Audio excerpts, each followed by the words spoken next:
22nd and 24th. Register early at bigfishregistration.burgerking.ky. The first 60 teams enter into a $5,000 cash prize draw. Every team will receive over $1,000 of swag. Registration fee is $275 per team, and we'll be raising funds to benefit YMCA of the Cayman Islands. Visit burgerking.ky for the registration link today. For the Record, proudly brought to you by Brand Source Home Gallery, inspiring luxury, and JN Money. From abroad to yard. Fast, affordable, convenient. Doctor's Hospital. Peace of mind is important when life happens. Doctor's Hospital, always there for you. Call 949-6066. And Cayman Airways. Call them on 949-2311 to book your nonstop flights to Los Angeles and Panama. And now, Barbados. And Digicel, Cayman's bigger, better network. We ask our listeners and viewers to avoid any statements or comments which are abusive, derogatory, malicious, or defamatory. Do not use indecent language or make any statement that is false or misleading. Call 1-800-534-8255, 949-6990, 949-8037, or WhatsApp us on 925-3261. Live from Radio Cayman Studio. This is For the Record with Orrett Connor. Hear from your government officials, independents, and the opposition on issues that matter to you. For the Record. Engage in an open dialogue between residents and lawmakers. With Orrett Connor. Informative, impartial, insightful. This is For the Record. For the Record. 1-800-534-8255. Your calls, your input. This is For the Record. And now, your host, Orrett Connor.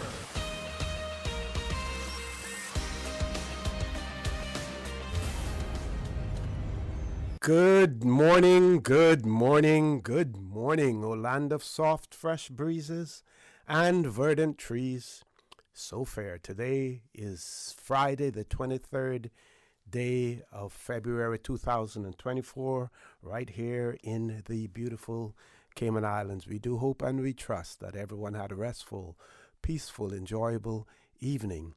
Those of you who are on the roads of the Cayman Islands, we urge you to please be extremely cautious, whether you are a pedestrian, a cyclist, or if you're operating any type of motorized vehicle. Please ensure that you observe the rules of the road. Remember, the life you save may just be your own. And to add to that, to those of you who are traveling from the Eastern District or even traveling into the Eastern District, the District of East End, the Royal Cayman Islands Police Service has put out a public advisory, and they advise that a serious single vehicle collision has occurred on Seaview Road east of Health City in East End. As a result of ongoing inquiries, the entire road is closed to allow investigations to be conducted. All motorists are asked to avoid the area, and the police will advise when the road is reopened. Now, we know that there is some speculation out there as to why the road remains closed, but until we receive an official notification from the Royal Cayman Islands Police Service as to the status of the opening of the road and the collision itself, right here on Radio Cayman, we will simply put out precisely what advisories have been provided to us. So just want to remind you, if you're encountering any difficulties or any delays as a result of traffic in that area, that is the reason, because the Royal Cayman Islands Police Service, they have closed the road off as a result of a serious single vehicle accident that took place either late last night or early this morning. as well. Those of you who are celebrating a birthday today, we want to wish you a happy birthday. And to remind you that this segment of For the Record birthday shoutouts brought to you by Coca-Cola. Coca-Cola's proud to support your birthday shoutout. Coca-Cola is available across the Cayman Islands from Tortuga Wholesalers. You should accept no substitutes. Taste the feeling with Coca-Cola. The birthday shoutouts are also brought to you by Superior Auto. They keep your car in tune. Call them at 949-9570 or 525-9571. Those of you who have lost loved ones, we want to extend our sincere condolences to you. We hope and we trust that your faith will help to carry you through these extremely challenging times and that the memories of your loved ones will be a blessing. Those of you who are ill and are either at home or at a medical facility here in the Cayman Islands or overseas, we wish you a speedy recovery. So, folks, I want to thank you for allowing Radio Cayman and by extension For the Record into your homes, into your vehicles, as you traverse the busy roads of the Cayman Islands into your places of work, wherever that may be. As you know, For the Record is a show produced by the staff and management of Radio Cayman, and it is geared towards keeping you abreast of issues as they arise and play out on the local, regional, and international scene. I am your host, Orrett Connor, and you're welcome to join me every Monday, Wednesday, and Friday from 7:30 a.m. until 10 a.m. During that period, our phone lines are open this morning. It is the radio voice of Silver Fox, Mr. Paul Akal, waiting to take your calls. Our usual toll-free number, 1-800-534-8255, may not be operational. We're still working to fix that. Meanwhile, you can call us on 949-8037, 949-6990, or WhatsApp number 925-3261. You can email me at talktooc@gmail.com. Follow us on YouTube. You do that simply by subscribing to Radio Cayman live stream, and I'm not sure whether or not we're on Facebook this morning as well. But you're welcome to join us, listen to us, join in the conversation as well. Later on in the show this morning at 8:15, after the 8 o'clock news, we will have several panelists in the studio talking about cyber security as well. So we welcome you to join us during that period. And we will let you know whether or not we will be taking calls or whether or not we will encourage you to send your messages in to us. So let's look at the birthday shout-outs. Again, extremely thankful and grateful to Coca-Cola as the proud sponsor of For the Record birthday shout-outs. They are proud to support your birthday shout-outs. Coca-Cola, available across the Cayman Islands from Tortuga Wholesalers. You should accept no substitutes. Taste the feeling with Coca-Cola. Also, by Superior Auto. They keep your car in tune. Call them on 949-9570 or 525-9571. Let's look at the birthday shout-outs now. I'm going to put them out there the way that we got them. So this morning we have advanced birthday greetings going out to Miss Donna Whitaker, who will be celebrating her 74th birthday on Saturday, tomorrow, the 24th of February. And birthday greetings are coming from her husband, children, daughter-in-law, and grandchildren as well. And of course, this is shared with us by her daughter, Miss Tara Bowley, as well. Also, we see happy birthday or belated happy birthday greetings going out to Fabian, coming from his mom, brother, daughter and grandma as well. I must declare an interest there, family member as well. Belated happy birthday to you, Fabian. Let's look at others. Yesterday, who do we have for yesterday? That's the 21st.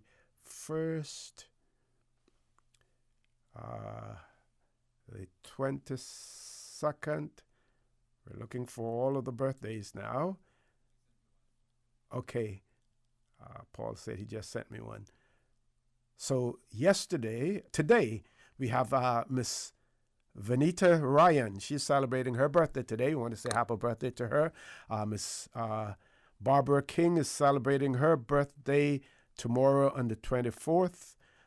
Mikhail Campbell also celebrating his birthday on the 24th as well.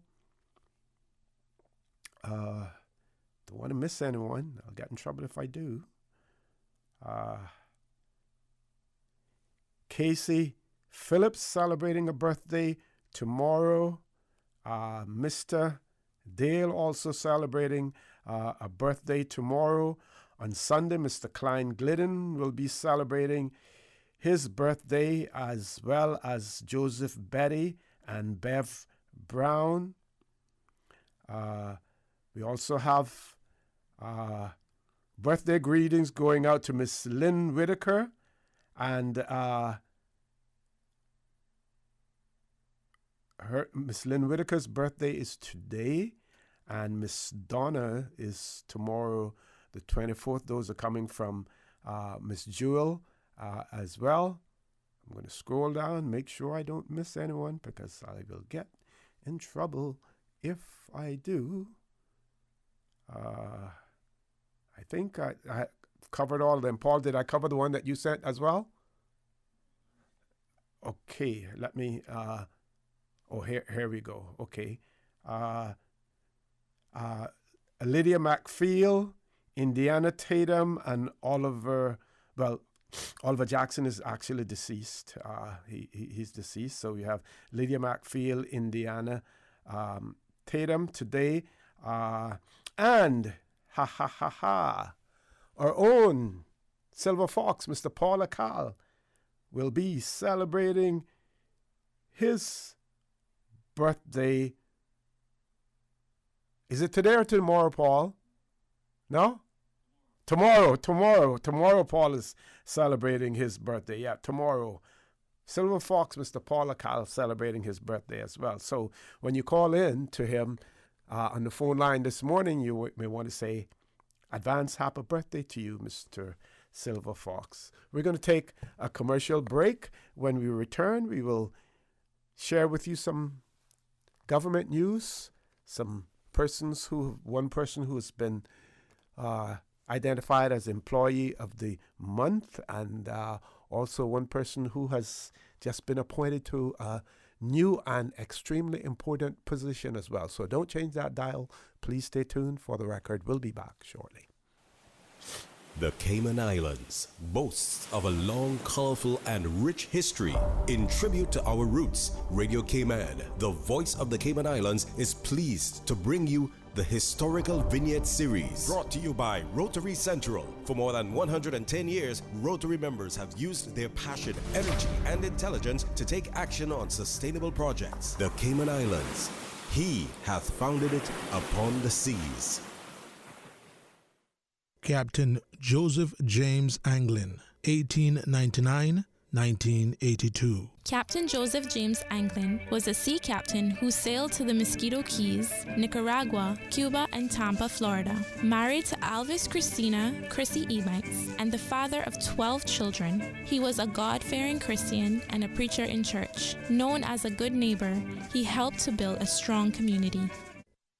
Radio Cayman's Historical Vignettes was brought to you by Rotary Central. For more than 110 years, Rotary members have used their passion, energy, and intelligence to take action on sustainable projects. The Rotary Central Health Check, Saturday, March 2, 10 a.m. through 2 p.m. 5 locations. Cost You Less West Bay Road, A.L. Thompson's Georgetown, Savannah United Church Hall, Foster's Airport, and the East End Civic Center. Free blood pressure, blood sugar, cholesterol, hemoglobin, mouth cancer screenings, healthy weight assessment, free medical consultations. Rotary Central, creating hope in the world. West Bay Pharmacy in Centennial Towers, a compounding story. I don't think people realize how pain creeps into your life. It has a way of robbing your strength. I really don't like taking prescription medication orally. West Bay Pharmacy in Centennial Towers. They understand. When it comes to compounded medication, it's personal. So whenever there's a problem with some medication or treatments that's not working right, then a physician will call me and say, hey, they're having bad side effects from this medication. Compounding pain cream changed the game. Made special for me. Significant pain relief in the form of a cream. That is a new experience for me. It's changed his life. It worked. Ask your pharmacist or healthcare provider about compounding at West Bay Pharmacy in Centennial Towers. Call 914-6449. You don't need to be great to start, but you sure do need to start to be great. We've all been there. The little put when we try to start the car. Starters and alternators will eventually go. When life happens to your car, Superior Auto can save your day. Superior Auto offers complete starter and alternator repair. Superior Auto, 525-9571 or 949-9570. Superior Auto, they keep your car in tune. This spring, say hello to Los Angeles. Explore foodie havens, local markets, art exhibitions, cultural shows, theater, you name it. Getting to LA is easy with 2 non-stop flights weekly aboard Cayman Airways. Midweek airfares are now on sale from just $410 CI round trip. Some conditions apply. Check out our socials for more inspiration and visit CaymanAirways.com to book. Now is the time to see LA your way. The Cayman Airways LA midweek sale has been extended until February 24th. Did you know that you can send money transfers to financial institutions anywhere in Jamaica with JN Money? You mean I can send money straight to my account and cut out the middleman? Yes, that's exactly what I mean. You send your own money to your own account, giving you peace of mind that the money is in your account. JN Money Transfers to Financial Institution is another convenient service offered by JN Money. You can have this done from any JN Money location. Deposit your money straight to your account without the hassle of asking someone to do it for you. JN Money Transfers to Financial Institutions, making life easier. What's that? No sugar, same amazing taste? Coca-Cola Zero Sugar is here to stay. Classic taste, pure satisfaction. Be sure to stop into any Tortuga location and get your own case of Coke Zero. Or grab an ice-cold one straight from the cooler. Brought to you by Tortuga Distributors Limited. Coca-Cola, taste the feeling, Cayman.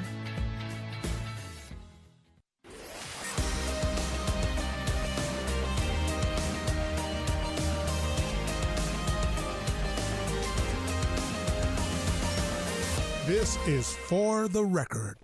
Good morning and welcome back to For the Record. About 8 minutes before we go to the 8 o'clock news, and then we will have our guest in the studio. We want to give a big and a special shout out to Miss Tracy Rankin, who will be celebrating her birthday on Sunday, the 25th of February as well. And happy birthday, advance happy birthday greetings going out from her parents, Virginia and Casdale, siblings Mark, Tiffany, and Melissa, and the extended family as well. And we want to include in Tracy's advance birthday greetings from the Early Breakers or the Daybreakers cycling group. We want to wish Tracy a happy birthday as well. Not sure if she's going to be on the bike on Sunday or not. Normally, well, Tracy's still young, so she doesn't have to worry about this. She would have to double her age in miles on the Sunday ride as well. So if before you start your celebration on Sunday, Tracy, hopefully we will see you out on the bike as well. But if we don't, enjoy your very special day, Tracy. Okay, so we want to look at some of the things that are taking place. We want to congratulate Mr. David Dixon on being on his recognition as the Employee of the Month for December of 2023. We're a little bit late, but better late than never, because we're in February now. So the Ministry of Planning, Agriculture, Housing, Infrastructure, Transport and Development, proud to announce that Mr. David Dixon, Director of the Department of Vehicle and Driver's Licensing, has been awarded the prestigious Deputy Governor's Employee of the Month for December 2023. With an outstanding 45 years of dedicated service, Mr. Dixon's commitment to excellence and exceptional leadership has set a benchmark for customer service excellence within the civil service. Deputy Governor, Honorable Franz Manderson, and Chief Officer, Mr. Orrett Bush, joined by the senior leadership team at the Ministry of PAHID, that's PAHITD, along with the full team at the Department of Vehicle and Driver's License. Deputy Governor Franz Manderson expressed his admiration for Mr. Dixon's exemplary service during the awards ceremony. Chief Officer Mr. Orrett Bush is quoted as stating, "We are here today to celebrate Mr. Dixon for his distinguished career in public service and caring leadership. Mr. Dixon's caring leadership is evident in his dedication to fostering talent development within the department."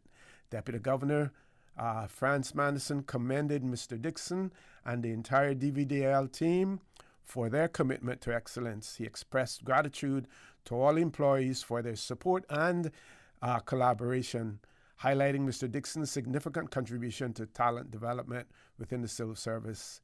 Mr. Manderson noted, "When I received the nomination, choosing one person was difficult due to the exceptional nominations we received. However, Mr. Dixon stood out in his outstanding work in talent development. Mr. Dixon's recognition underscores the civil service's value of customer service, talent development, communications, and good governance." Chief Officer Orrett Bush highlighted Mr. Dixon's exceptional achievement in talent development again. So we want to congratulate Mr. Dixon on his nomination. And we have another one here we have a caller on hold. Let's see if we can grab the caller then, Paul. I'll have to fit this Miss Melanie McField's appointment as the manager of the Commission's Secretariat. We'll have to save that for another time. Let's grab the caller. Caller, good morning. Welcome to For the Record. Good morning, Mr. Connor. Good morning, Cayman Islands. This is Minister Brian. Good morning, Minister. How are you? Not too bad. I know we're limited for time before news, but I just wanted to catch everybody before they're off air. As you know, I've started this Hogside Bay Day event, and by popular demand, it's coming back. But I have to announce to the public that there is a postponement from this weekend to the new holiday, which is Emancipation Day on May 6th. The government and myself has decided to merge Hogside Bay Day with Emancipation Day because of a historical, which I will let the public know more later. But I just thought I would take the opportunity for those who may not have seen one of my two big signs in Georgetown that the Hogside Bay Day has been postponed till May 6th, which is a Monday holiday. Letting them know more about it and bringing some historical notions with it. Myself and Cabinet Secretary will be coming on the radio to tell you all about it. But I just thought, I know a lot of people are disappointed that it's postponed, but Trust me, it's for the better, and it's going to be bigger and better than it was last time. Okay, Minister, thank you. Thank you very much for sharing that with us as well. And all the best to you and your family. Thank you. God bless you, sir. Okay. I think I can squeeze this in, Paul. I'm going to try anyway. So this announcement, Ms. Melanie McPhail appointed manager of the Commission Secretariat, and this was issued yesterday. The portfolio of the civil service in the Cayman Islands government has announced the appointment of Ms. Melanie McPhail as manager of the Commission Secretariat. As manager of the Commission Secretariat, Mrs. McPhail is responsible for ensuring the provision of strategic and operational support to 6 independent commissions in order for each to fulfill their respective constitutional and or legal mandates. Mrs. McPhail is a Caymanian professional with over 20 years of experience as a marketing, communications, and events management strategist with 10 of those years, at senior management level. She holds a master's degree in business administration as well. And we want to congratulate Ms. McPhail on that, and to say that she's taking up an extremely important role, a very demanding one, as well as we see more and more people, more and more Caymanians, more and more residents utilizing the services of these commissions, whether it is to lodge complaints, whether it is to make recommendations or whatever. Folks, top of the hour, 8 o'clock. News is underway. When we return, we will be talking about cybersecurity in the Cayman Islands, dispelling any rumors that may have been out there on the rumor mill as well, and to let you know how important it is to be prepared for cyber security issues as well. Don't change that dial. Please stay tuned for the record. We'll be back immediately after the 8 o'clock news. Radio Cayman time check now, 8 a.m. This time check brought to you by our friends at Foster's. What you got for lunch? I'm having crispy edge pot stickers and some evolved keto cups for dessert. And what's in the glass? Aquabucha. Basically kombucha-infused sparkling water. Ugh, all I have is bologna on dry bread. Where do you get this fancy stuff? It's all from Foster's, Camana Bay, in the Foster's Fine section, aisle 8. All this at Foster's? Yep, with new specialty items each month. You can even visit fosters.ky/finds to discover something new. Trade ya. Foster's, better selection because we care. The voice of the Cayman Islands. 89.9 FM in Grand Cayman and 93.9 FM in Cayman Brac and Little Cayman. Shining in the sunlight. Radio Cayman. The 8 a.m. news is brought to you by ValueMed Pharmacy. Save time and order your prescription refills online at value-medpharmacy.com. VALU-medpharmacy.com. For today's biggest news. Radio Cayman, the voice of the Cayman Islands.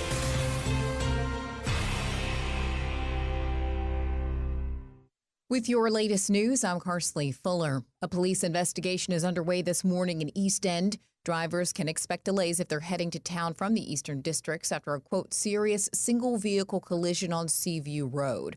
The Royal Cayman Islands Police Service says this is just east of Health City. In order to do the investigation, the entire road has been closed, and motorists are being asked to avoid the area. Police say they will notify the public when the road is reopened. The indecent assault trial of former Premier and House Speaker, the Honorable Makiva Bush, continues in Grand Court today. Radio Cayman's Jevi Ebanks has more. The pre-recorded interview of the second victim who has alleged wrongdoing against William Makiva Bush was played for the jury on Thursday afternoon. The jury heard the account from the victim, which was recorded over a week after the alleged incident. In the video, the victim says she has known Mr. Bush since her childhood and that over the years she's developed and maintained a professional relationship with Mr. Bush. The complainant said on the night when she first encountered Mr. Bush, he was at the bar of the event and was swaying in his seats and slurring his words. She said it was her impression Mr. Bush was intoxicated. She said when she noticed he was not his usual self, she tried to remove herself from the conversation with Mr. Bush. In the interview, the complainant described the moment she realized Mr. Bush had kissed her on the arm and the moment she realized a bite mark was on her hand. She also discussed the moment after the incident, who she spoke to, and what she did. She described the interactions as bizarre and said she was uncomfortable. The complainant is expected to take the stand today to continue her evidence in chief, followed by defense cross-examination. The case resumes at 10 a.m. Jevi Ebanks, Radio Cayman News. And the busy first week of the 20th anniversary Cayman Arts Festival continued Thursday night. Grammy Award-winning violinist John McLaughlin Williams joined Cayman Arts Festival artistic director and pianist Glennie Nanga and visiting cellist Thor Sigurdsson for a piano, cello, and violin recital at the Harpo Theater. On Saturday night, famed trumpeter Rodney Marsalis will join the Bach aria soloists for a concert at the Baptist Church on Pedro Castle Road in Savannah. That starts at 7 p.m. For more information about the 2024 Cayman Arts Festival events or to purchase tickets, visit CaymanArtsFestival.com. Now with a check of international news, here's the BBC, which takes us out of the newscast. I'm Karsley Fuller. BBC News, I'm John Shea. The US and the EU have each announced new sanctions on Russia on the second anniversary of its invasion of Ukraine. Washington has imposed additional sanctions following the death in custody of the Kremlin critic Alexei Navalny a week ago. Russia has called the measures illegal. As the anniversary of the invasion approaches, Russia has continued bombarding Ukrainian cities. Officials say people were killed or wounded in Odessa and Dnipro. The UN Human Rights Office has laid bare grave violations being committed by both warring sides in Sudan. It's given more evidence of ethnically motivated mass killings, child rape, and the indiscriminate bombing of civilians. Spanish firefighters are trying to gain access to a burned-out apartment building in Valencia, as the fate of several residents remains unknown. At least 4 people have died. The EU is unblocking $150 billion of funding for Poland, frozen in a dispute with the former government. The EU Commission said it was impressed by the efforts of the new Prime Minister to restore the rule of law. China's spy agency has warned that wearable tech devices are vulnerable to hacking by other countries. It comes days after apparent evidence of a Chinese security firm itself hacking foreign governments and organizations. A court in Pakistan has remanded a prominent journalist, Imran Riaz Khan, in custody after he was arrested on corruption charges. The TV anchor, a supporter of the jailed former Prime Minister Imran Khan, denies the accusations. The Kremlin says it wants clarification from Armenia after its Prime Minister said Yerevan had frozen participation in a regional security alliance. Armenia accuses Moscow of inaction over its dispute with Azerbaijan. And top athletes have paid tribute to the marathon runner Kelvin Kiptum at his funeral in Kenya. BBC. The 8 a.m. news is brought to you by ValueMed Pharmacy. Save time and order your prescription refills online at value-medpharmacy.com. VALU-medpharmacy.com. Now, more than ever, supporting your immune system is crucial to helping your body fight off illnesses like the common cold, the flu, and COVID-19. At ValueMed Pharmacy on Walkers Road and in Buttontown, we carry all the essential vitamins and minerals to help support your immune system and improve your overall health. Some of our top immunity support picks are vitamin C, vitamin D, zinc, elderberry, and quercetin are the popular 7-in-1 immunity support. Our pharmacists are always on hand to help guide you and answer any questions. Visit ValueMed Pharmacy on Walkers Road or Buttontown. Live happy, live healthy with ValueMed Pharmacy. Stay in touch with Radio Cayman with the latest up-to-date, accurate news and information. For your convenience, the headline news will be repeated on our sister station, Breeze 105.3 FM, weekdays at 8:30 a.m. Follow Radio Cayman on social media, Facebook, Instagram, Twitter, or download the Radio Cayman app in the App Store or log on to www.radiocayman.gov.ky and stay connected to what's happening in the community. Radio Cayman, your voice, your choice, your radio. Tune in every Monday through Friday at 12 p.m. for Radio Cayman's Midday Newscast. Radio Cayman, the People's Station, your trusted official source for the latest news. The 12 p.m. news is proudly brought to you by Health City Cayman Islands. World-class healthcare within your reach. Healthcare Pharmacy, caring about your health for the past 25 years. Radio Cayman's premier health show. Alzheimer's and dementia, are they the same disorder? Yeah, I think that's a very important question. For the Health of It with Tara Bush. For the Health of It with Tara Bush. Is heard on Saturdays at 9:30 a.m. and on Wednesdays at 7 p.m. Brought to you by Healthcare Pharmacy in Grand Harbor, where they care about your health. Transfer and refill your prescription online. Visit healthcarepharmacy.com or call 947-8900. Healthcare Pharmacy, now with a second location in Governor's Square. Healthcare Pharmacy, where they care about your health. The 8 a.m. weather report brought to you by CG Britcay, where people come first. Good morning, Cayman. Let's take a look at your latest weather. It's nice and sunny on the outside, partly cloudy conditions. Present temperature 78 degrees Fahrenheit. Winds are out of the east-northeast at 4 miles per hour. Relative humidity 100%. The barometric pressure is at 29.94 inches and falling. Last night's low temperature was 72 degrees Fahrenheit. Light southerly, southeasterly winds and seas are expected over the Cayman area today, with winds turning southwesterly by Saturday morning as a cold front currently over the northern Gulf of Mexico approaches the Yucatan Channel. Our forecast for today calls for partly cloudy skies with a 20% chance of showers. Temperatures will rise to the low 80s. Winds will be east to southeast at 5 to 10 knots. Seas will be slight with wave heights of 1 to 3 feet. Looking at later tonight, partly cloudy skies with a 20% chance of showers.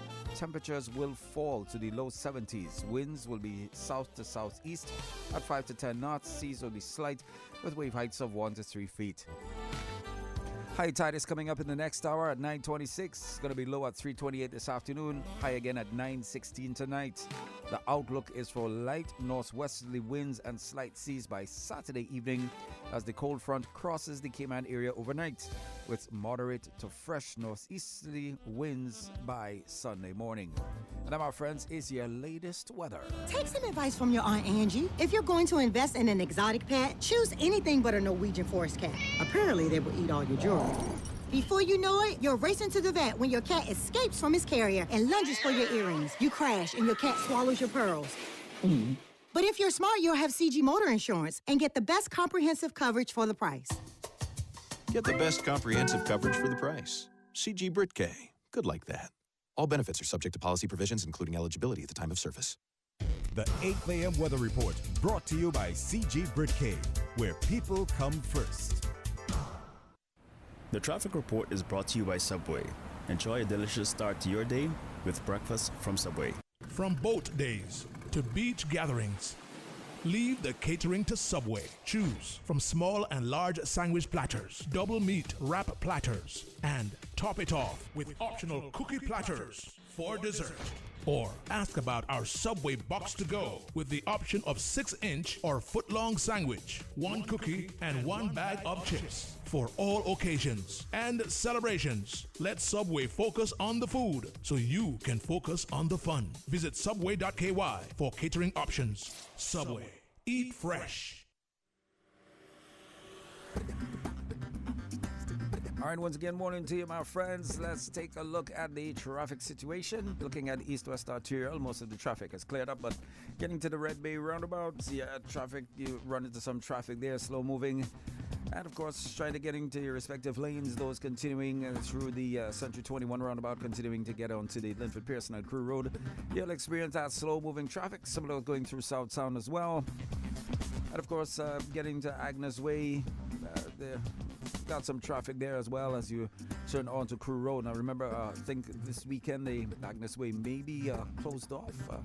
They'll be doing some road paving to the Linford Pearson on Sunday, I believe, so look out for that. Of course, Bobby Thompson Way seeing its fair flow of traffic as you continue on, those onto Huldah Avenue, slow moving traffic. Getting past the CNB roundabout, whichever way you're heading out, it starts to slowly dissipate. Looking at the Butterfield roundabout, we do see some traffic coming off the Esterly Tibbetts and similar northbound traffic heading towards the Butterfield roundabout. And Northtown Road as well, experiencing traffic, slow-moving traffic heading on to Godfrey Nixon Way. Feeding onto Eastern Avenue, of course, moderate traffic flowing there, similar with Shedden Road, heading to the west side of the island, of course, into Georgetown. Seafarers Way, seeing moderate traffic.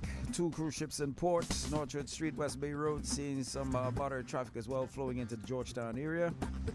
South Sound, seeing some traffic, similar with Walker's Road, seeing some traffic as well. Some areas you just can't avoid, and you have to get into it in order to do things. So that's how it goes, but of course it all dissipates as the morning progresses. We'll have another traffic report for you just after the 12 noon news. Buckle up, stay safe, my friends. That's your latest traffic. Every day, thousands of us use our roads. I drive to work. My dad drives me to school. I make deliveries across the island. But with every journey comes responsibility. Our actions behind the wheel can have serious consequences, so let's make a commitment to safety. The Cayman Islands government invites you to take the Safe Drivers Pledge. The pledge is our opportunity to show our dedication to creating a safer environment on our roads. Do it for your community. For your loved ones. For yourself. Let's make our roads safer together and say no more for 2024. Visit www.gov.ky/road safety for more information and to take the pledge. The traffic report is brought to you by Subway. Enjoy a delicious start to your day with breakfast from Subway. You asked, and we listened. The Water Authority's new customer portal is here. The new and improved platform lets you manage your account easily and more independently from a user-friendly design. With the new customer portal, you can view and pay your bill online, schedule bill payments, make payments on multiple accounts at one time, manage tenant and landlord accounts, view your consumption history, make service requests, and so much more. The service is also available to tenant accounts. Visit www.waterauthority.ky to sign up today. The new KFC nuggets have arrived. That unlike the no-gets. Ours are handmade using 100% white meat, unlike the no-gets. At KFC, we hand-bread every day to achieve the perfect flavor. After you try our delicious and crispy nuggets in the original recipe, you'll never settle for less. KFC, the real nuggets. It's finger-licking good.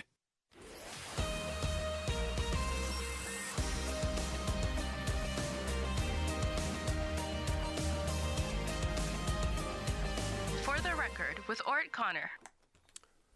Good morning and welcome back to For the Record. As promised, if you're accustomed to going to Atlantic City or Las Vegas, we have what you call a full house or a royal flush. Which one? Well, we have a full studio here. We're going to be talking about cyber security. We're going to be talking about how the Cayman Islands government and its partners go about keeping us safe in the Cayman Islands, keeping our data safe as well. So it is my pleasure to have in the studio with me Mr. Charles Brown, who's the acting Deputy Chief Officer in the Ministry of Investment, Innovation and Social Development, Ms. Pamela Green, the Director of Cayman Islands Government Cyber and Information Security Officer, Mr. Darby Whitaker, who's the Director of Computer Services Department, the Cayman Islands Government, Mr. Wayne Green, who's the Director, Risk Advisory, Deloitte and Touche, Dr. Alexandra Forcell, who's the Director, Risk Advisory, Deloitte and Touche, and Mr. Angel Gottfried, I hope I'm pronouncing that right, Certified Cyber Specialist, Latin America. That is as much as I'm going to say about cybersecurity this morning. I'm going to throw the mic over to Mr. Should we go with Charles or Ms. Green? Who wants to take the mic first? Yes. Good morning, Ms. Green. Welcome to For the Record. I want to say welcome to For the Record to everyone. And I think this is my first opportunity to have you on For the Record. Hopefully it isn't the last time, but welcome to For the Record. Thank you very much, Mr. Osi. And good morning to the listening members of public. So let me start by saying that the Cayman Islands government has very robust and proven cyber defences.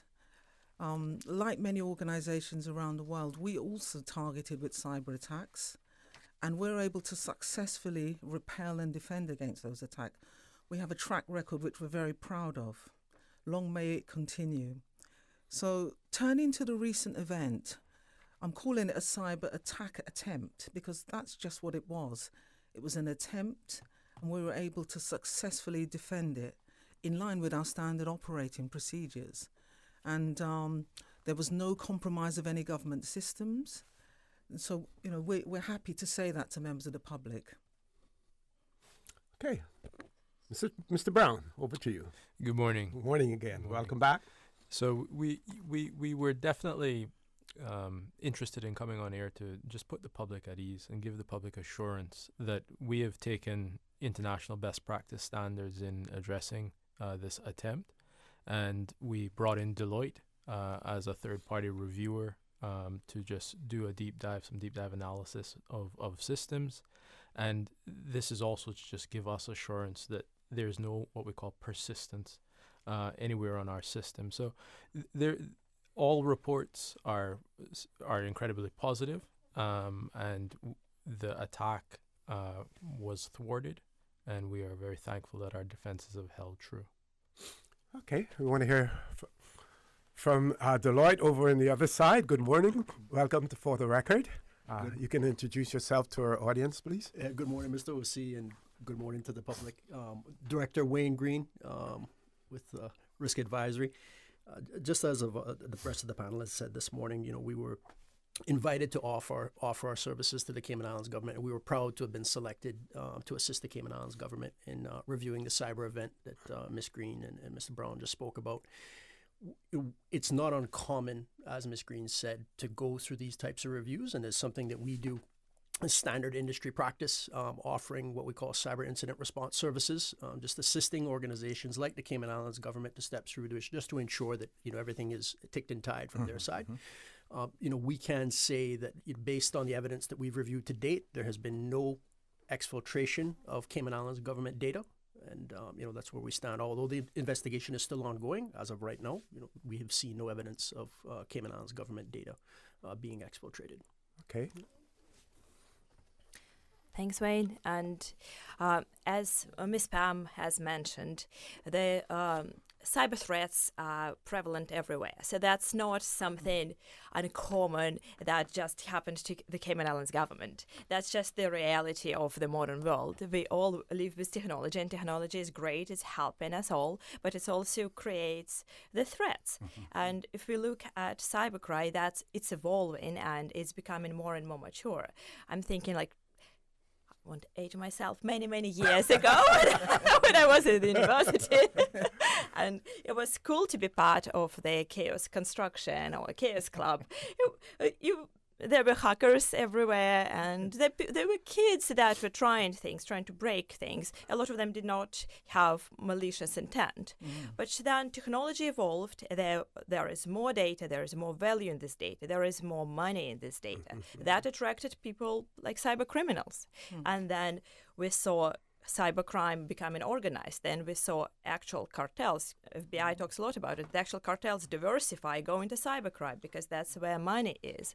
That's where they can profit. And that became really a cyber war. Now, the states, as we all know, employ cybercrime as well because technology is there, because they can, and because they see the value of it. So that's we see in terms of the threats. Also, the detection has significantly evolved as well, and artificial intelligence is in top of mind of everyone now, but that's employed on both sides. Cyber criminals employ it, and people who defend employ it. And if you look at cybercrime, it's estimated this year alone to be 9.5 trillion. So if you think about it, if cybercrime was a country, it's the third economy in the world. That's how big it is, and that's what we are dealing with. That's what we are up against. Okay, Mr. Godfrey. Hi, good morning to everyone. Good morning to the public. Good morning. I'm Angel from Senior Manager for Deloitte Argentina on Incident Response Team. Thank you, Alex. Actually, cybercrime is right now is a reality for everyone. It's just not. It's going rise on globally. So it's when you have a problem on the physical world, you're just gonna call the police, something like that. In this type of thing that is. Not everyone can understand exactly what's going on. You have special people like incident responders, cybersecurity experts from the CISO department that actually they work together to understand and actually try to stop this rise on the network. So there is always, every day and actually almost every minute, someone is going to be attacked, right? So understanding what they do and how we can help governments to defend against this and understand what's going on, even when the attacks stop, is going to give a better understanding on a national security defense view. And maturity is to know that you are being attacked. The not thing turn is, a blind eye. Yes. And actually, the public also need to know that this type of thing happens, and not only happens on a government level, right? It's going to happen to the public also. It's going to happen to private sector. So knowing that that's going to be happening is very important. You need to be aware that this thing is really going to be happening during the year. Okay, let's hear from Mr. Darby, who's the man in the engine room, running the engine for the Cayman Islands government. Mr. Whitaker, good morning. Welcome to For the Record. Good morning to you and the listening public. I definitely agree. Come a little closer to the mic, or you can pull it closer to you, actually, if you want. Yeah. Okay. So, good morning to you and the listening public. I definitely agree with my panel members here in saying that we are living in a world where, cyber attacks has become the norm, right? But what is really important for me is preparation, right?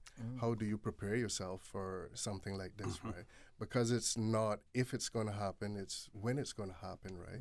So, part of my responsibility, the team that I'm managing is to provide and implement those security layers that will defend in an attack like this. And, we're, happy to say at this point that, there was no exfiltration of data, which, in this instance, that's, good to say.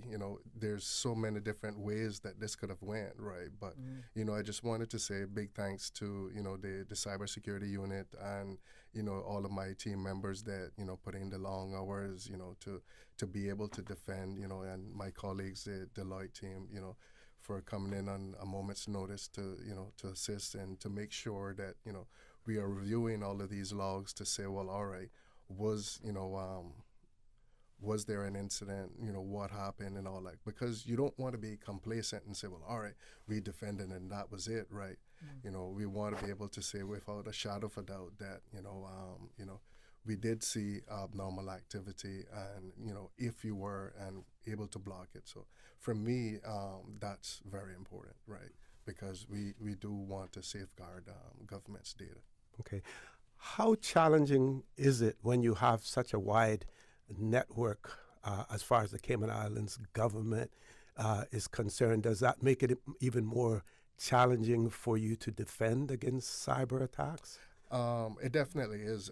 It's an ongoing process where, you can't say, well, set it and leave it, right? It's a continual process where, you're continually training your team. So a big part of this is having the right team, having them skilled, having the right tools. I won't go too much into the tools we use because, you're kind of giving away some of your secrets. But, it's a challenge that I think globally we all face, right? So it's... I'll just like to add to that. Sure. Last night we heard that from 2019, the cybersecurity office was set up. But even before that, 2016, we had started to make preparations and plans to fight this fight in this very specific way.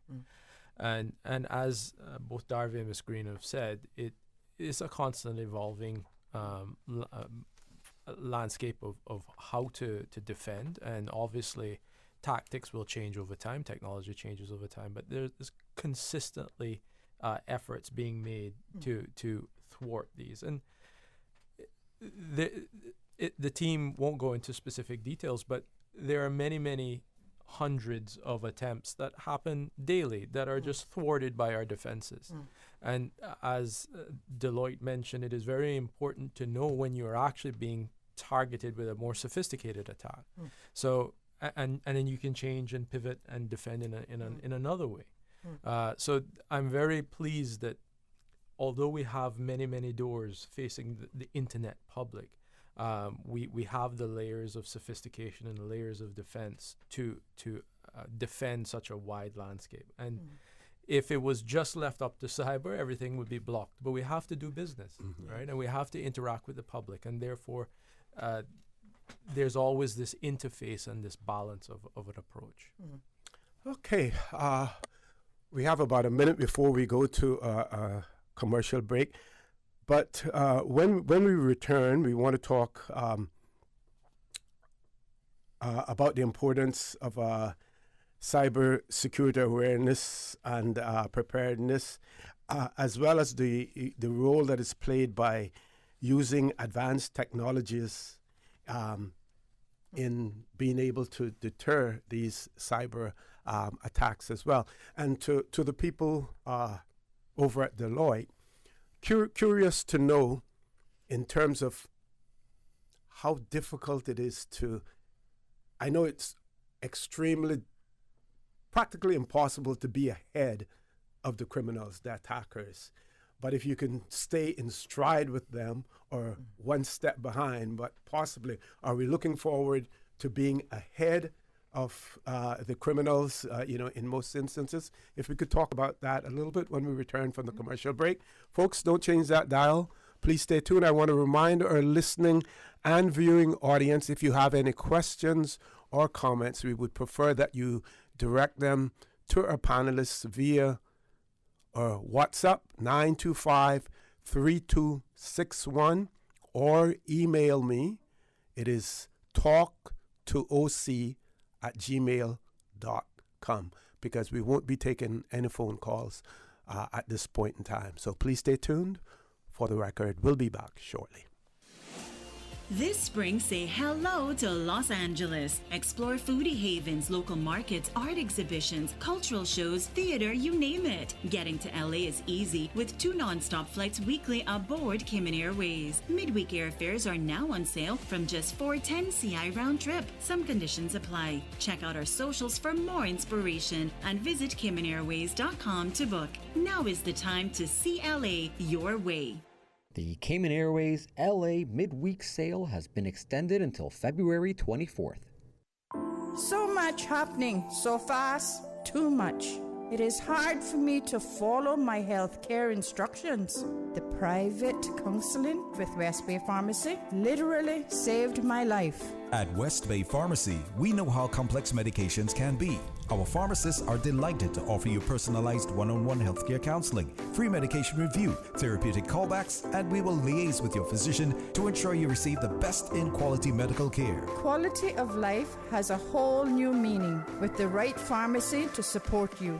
Thank you, West Bay Pharmacy. West Bay Pharmacy in Centennial Towers. Convenient quality care is just around the corner. Now you can WhatsApp your West Bay Pharmacy prescriptions to 516-0777.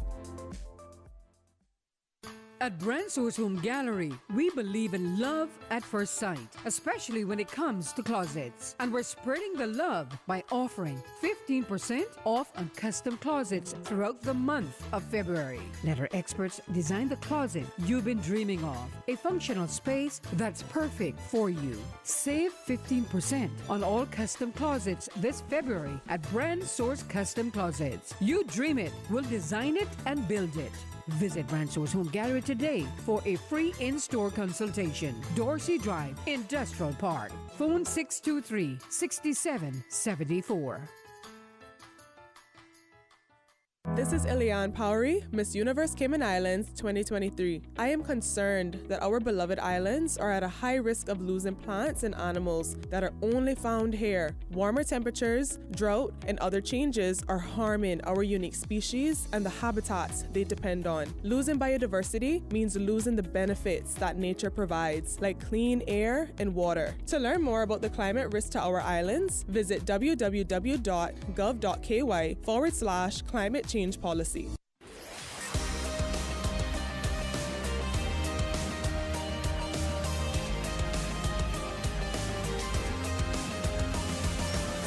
This is For the Record.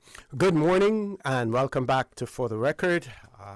It is my pleasure to have in the studio this morning representatives from the Cayman Islands government in the form of the Director of Computer Services, Mr. Darby Whitaker. Also with us, Mr.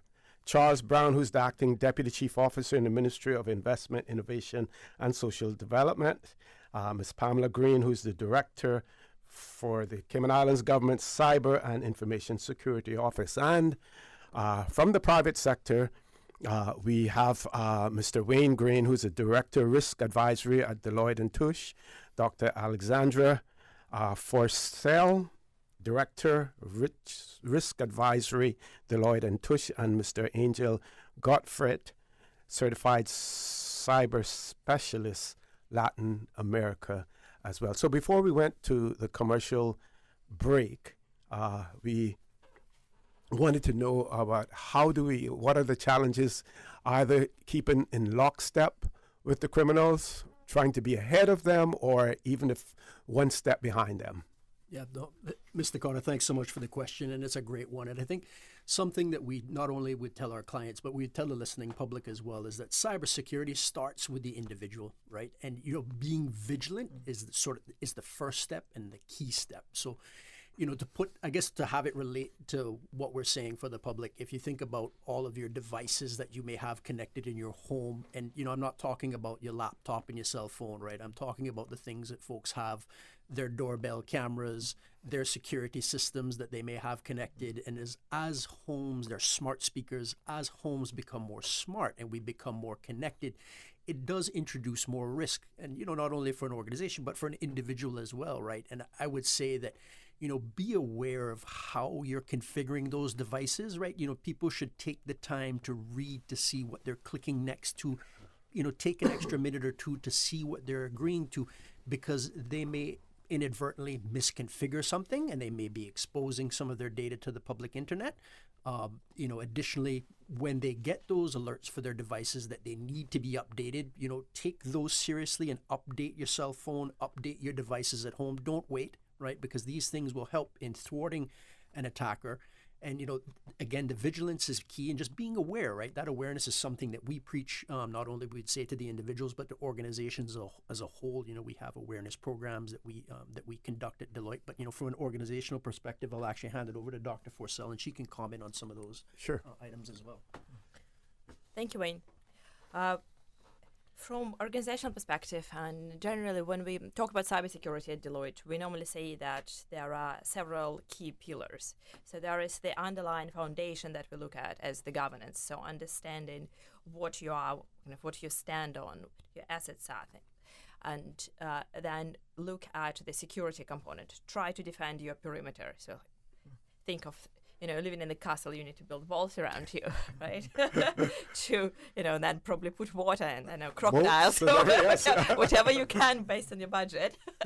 And then being vigilant, as I mentioned. Now, watching what is going on, what threats are coming, and then being resilient, seeing if there's an enemy coming, how you're going to fight them, and being prepared for that, and not just thinking about it when it comes, but thinking ahead of it. So that's a very simplified version of the cyber. But what is also very important, and one way to stay ahead of the attackers, is to share the threat intelligence. Because the chances are, if you are being attacked, maybe attackers can use the same to go after someone else. But if you warn them in advance that, hey, there is the attacker doing this thing, so watch for it, watch for those indicators of attack, watch for those indicators of compromise, then this early warning may save someone else. Yes. Yeah, that's right.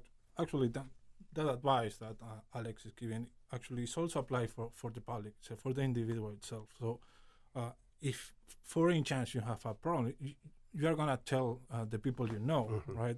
So on the cyber community, the idea is to generate that conversation, to share the information, because the best practice to try to stop this is being proactive, right? Something happens to me, I'm going to share this with some other CISO, with the community, so they know ahead what can come to them. Yeah, and I add to this, from a governmental point of view, a few years back, we set in place a strategy.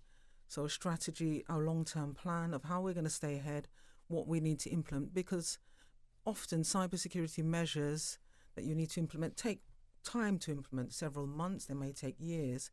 But if you plan ahead, and some of the things that we're doing is resourcing is a key strategic theme for us.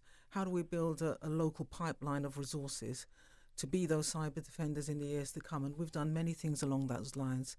You know, the internship programs to sort of steer people away from just thinking that in the Cayman Islands it's all about finance and lawyers.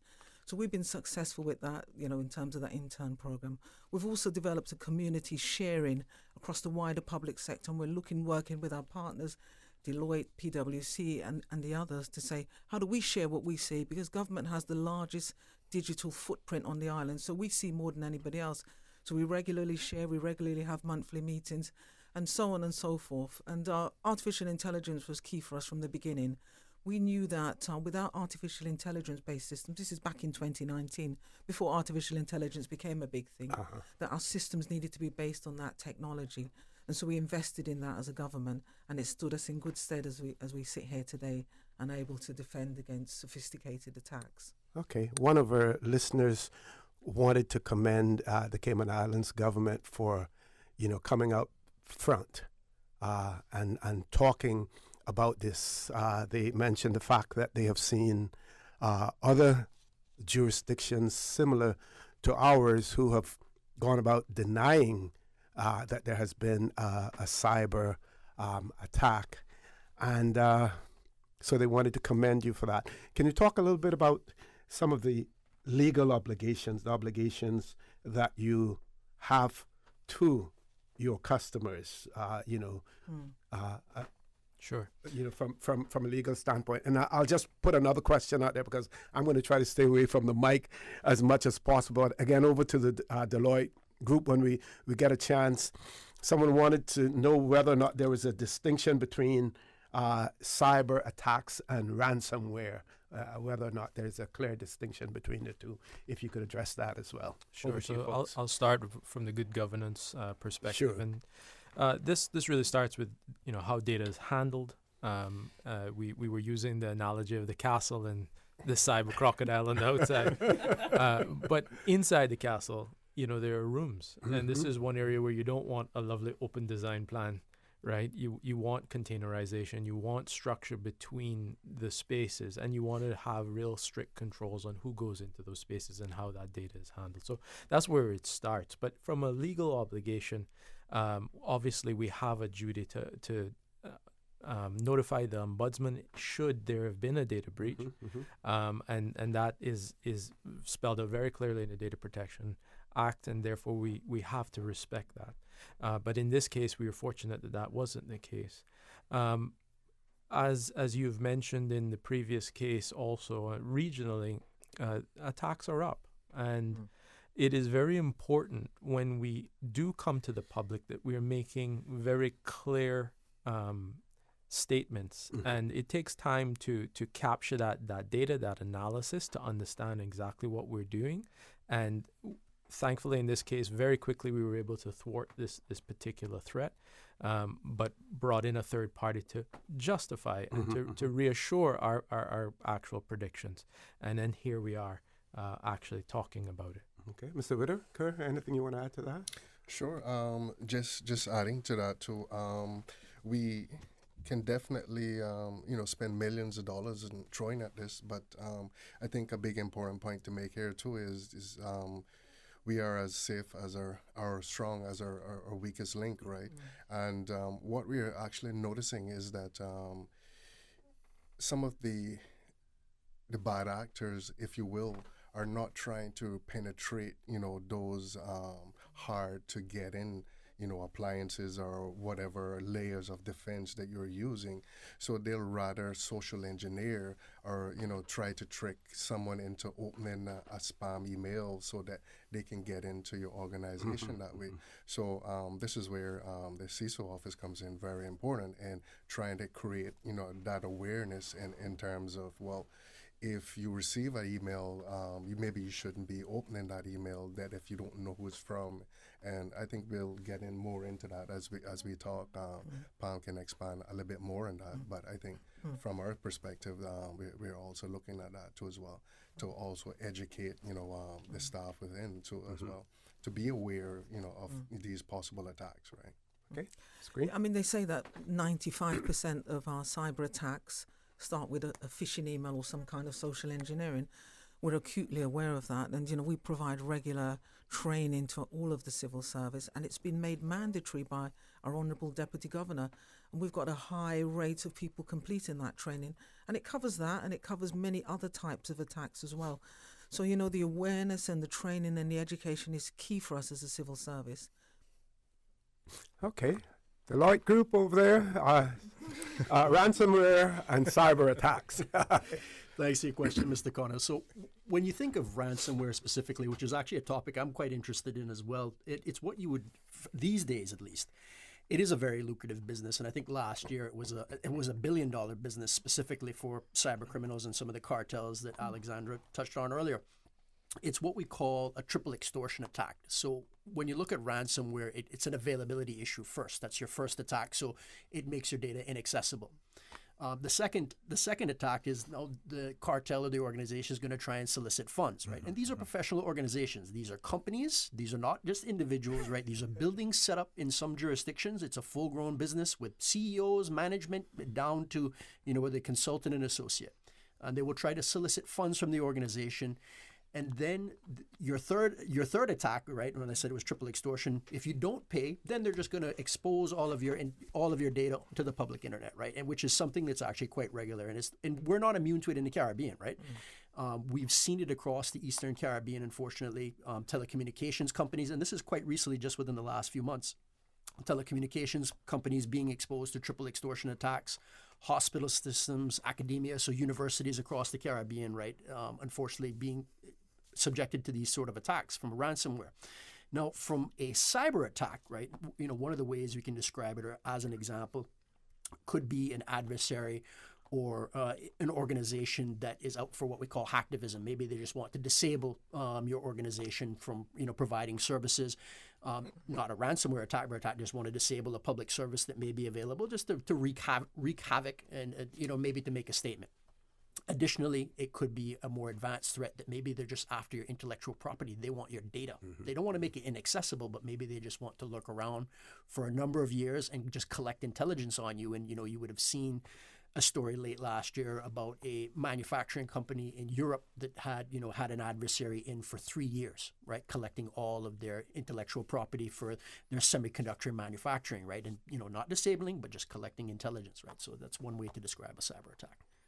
Yeah, and also you, in your opening remarks, you mentioned the casinos. So you will say they have been heavily targeted by that type of attacks as a ransomware, because that disruption cost money. Lots of money. But I also wanted to just quickly mention the distinction of what cyber attack is. Cyber attack is a successful event, right? So that's something that happened and something was breached. And the ransomware is the prime example because, it's now not available, so it's been breached. But it's very important to distinguish that from just general events that happen when someone attempts an attack but is not necessarily successful. Which is exactly what we had. It was an attempt, and an unsuccessful attempt. And it's very hard to hide a cyber attack, actually, because most of your systems would be down, customer would be complaining, and so on and so forth. You can't provide your service in your business, as we saw in sort of countries not too far from us. And it's not something that, from a transparency and a good governance perspective, that the Cayman Islands would not be open on. If that was the case, but it's not. Sure. Let me just add. Mr. Brown, I know we have to wrap up because we have to go, but I want to give everyone an opportunity for some closing comments and to cover anything that they may have missed as well. Paul, rather than the commercial break, can we just go right up to the closeout with them? Okay. I'll go last. Okay, sure. So we'll start with the Deloitte Group. Okay, last. I think that as a final comment would be the best thing is to stay vigilant. Even on a daily basis, we need to stay vigilant. Be aware that this type of attempts is a thing, is here, it's gonna stay here, and actually it's gonna start being more common to see this type of attacks. So keep in mind to stay vigilant. The cyber security starts with us on everyday basis. Yeah. Okay. And just building on that, as you stay vigilant, also help others and work as the community and the ecosystem. That's the way how we can stay ahead of those guys. Mr. Green. Thank you. Educate yourselves. Be aware. Read news articles. Stay on top. Talk to your colleagues. Speak to your friends. Right. Build that community to protect each other. Yeah, and look, the partnership with our experts on island, Deloitte and others, is really important. Our standard operating procedures worked. We continue to defend the Cayman Islands government's network and systems, and look, we're proud of that. And education is key. Education and awareness at all levels, organisation, from a public level, and be prepared to respond to attack attempts. Thank you. So Darby. Right. And I think for me, the takeaway from this would be that, we are living in a society where anyone can be susceptible to, an attack. It could be in the government, it could be private, it can be individuals, because there's just bad actors just seeking to, either steal your identity. And for me, it's all about taking the time to ask those questions. If something seems not right, then possibly it isn't. And, and just if you're not aware, it's to ask some individual that, it's a little bit more savvy IT-wise than you. It's just being aware and educating yourself, and, just to know that you are living in this society where you can be the next victim. Okay, and Mr. Brown, before you go, one of our listeners wanted to know that after the reviews completed by Deloitte, if there are any findings that require public advice or public notification, will that be done? Yes. So the public can rest assured that if there was any further action needed, that we would take said action, and the public would be informed. Okay. I welcome this opportunity, and I thank all of our partners in the room that have gone on this journey with us. And I think it is very important that this is an example that as a jurisdiction we stand strong, and that this is not a battle just for the government or just for these two individuals within the government that have the primary responsibility for our IT systems, but we are a collective. And even within the government, we have SAGCs, we have government companies. There's a collective, and we all have to take the responsibility of cyber and improving our cyber systems. So I just want to leave with a thank you to the teams within the ministry and how they've performed. I'm very proud of that.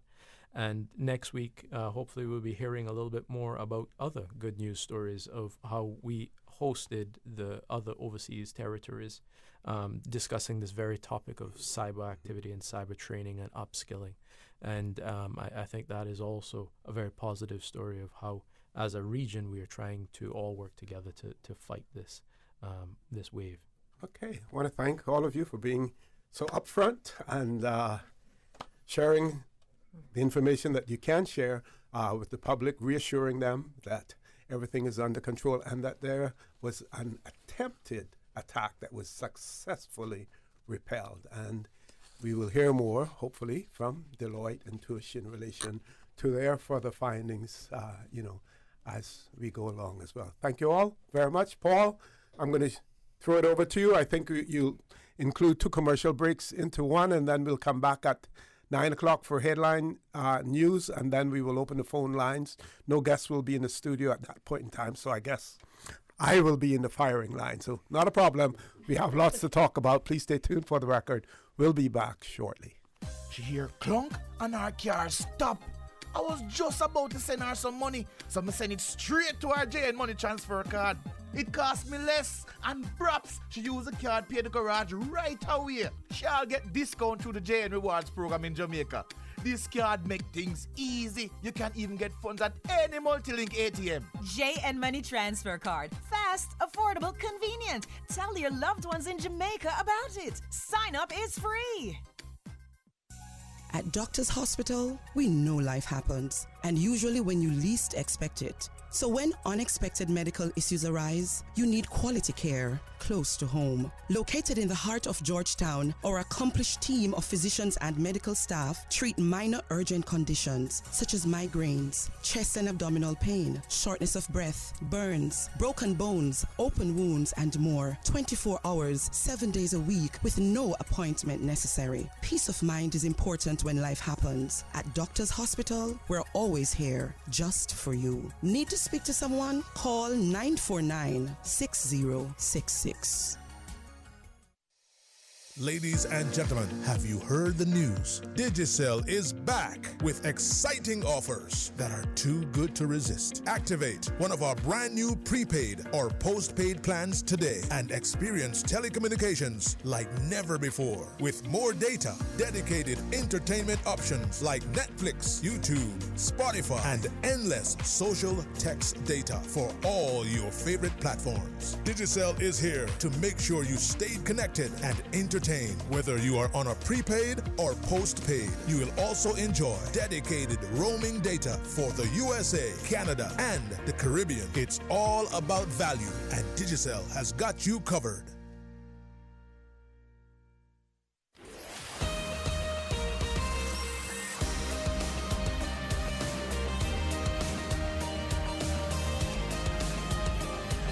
For the Record with Orrett Connor. Good morning and welcome back to For the Record. I hope and I trust that the information that was provided to you, you found it extremely useful as well. Of course, there will be the naysayers out there, and some will say, oh, they're still hiding something as well. I think, what is significant, what is important, that they pointed out as well, that all of the government systems were up and running, as opposed to other jurisdictions where they didn't have access to their systems for days on end, as far as that was concerned. So again, there will be naysayers out there. There will be persons who will contradict or attempt to contradict what was said, and we look forward to, if Deloitte and Touche, if they discover something, whatever can be shared, because you can't share everything with the public, because when you're sharing it with the public, you're also sharing it with the enemy as well. Not to say that the public in general is the enemy, but the enemy is amongst the public, as well. For those of you traveling, the Royal Cayman Islands Police Service, they have advised that the Seaview Road has now reopened, and they also point out that an official press release will be issued today with details regarding the collision as well. So we look forward to that. What I didn't share with you earlier, because I didn't really want to upstage guests in the studio, but the Cayman Islands government did issue a press release. I want to make sure I give you the right date. Yesterday at 21:26, that would have been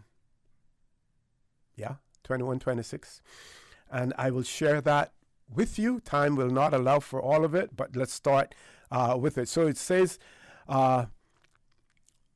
we wish to reassure the public that there has been no successful compromise of any Cayman Islands government systems.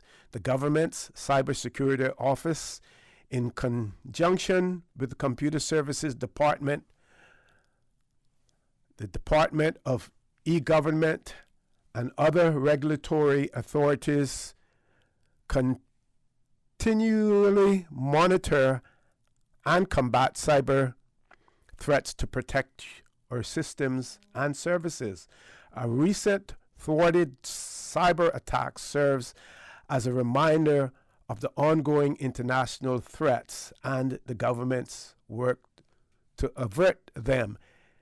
Any public speculation as to who was behind the attack is unhelpful and reckless. The attribution of precisely who was behind the thwarted attack is under investigation by the Royal Cayman Islands Police Service, working with our global law enforcement partner agencies in the UK, namely the National Crime Agency, with the acronyms NCA, the National Cybersecurity Center, acronyms NCSC, and the FBI in the United States. Folks, I'm going to pause there. Top of the hour, headline news. When we return, the conversation will continue. Phone lines are open. I will remind you of the numbers to call, as well as WhatsApp and email. Don't change that dial. Please stay tuned. For the record, we'll be back shortly. This is the People's Radio Station.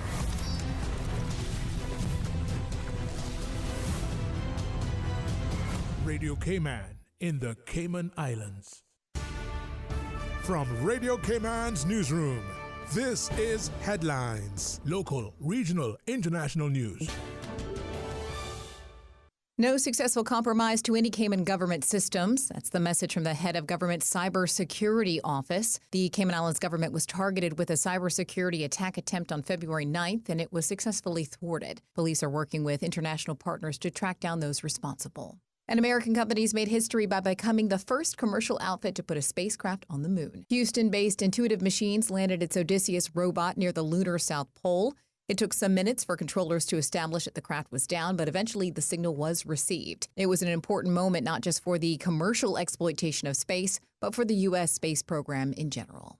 Israeli Prime Minister Benjamin Netanyahu has laid out his vision for a post-war Gaza. Under his plan, Israel would control security indefinitely, and the Palestinians with no links to groups hostile to Israel would run the territory.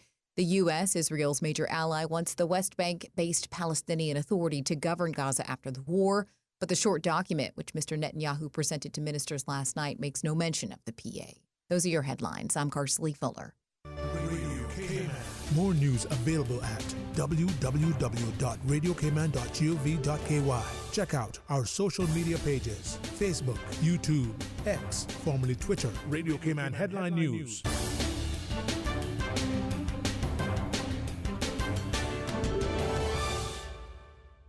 The Health Services Authority has over 120 world-class physicians offering the most comprehensive range of specialist services on island. Our dedicated team of professionals provide the highest quality care in orthopedics, interventional radiology, women's health, geriatrics, and a host of other specialist areas. We are a JCI accredited organization with a proven record of excellence. At HSA, we are committed to caring for you. For more information, visit hsa.ky.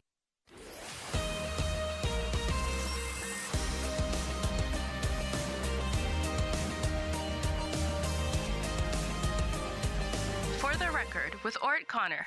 Good morning and welcome back to For the Record. No guests in the studio or phone lines. The 1-800 number is not working, so I won't share that with you.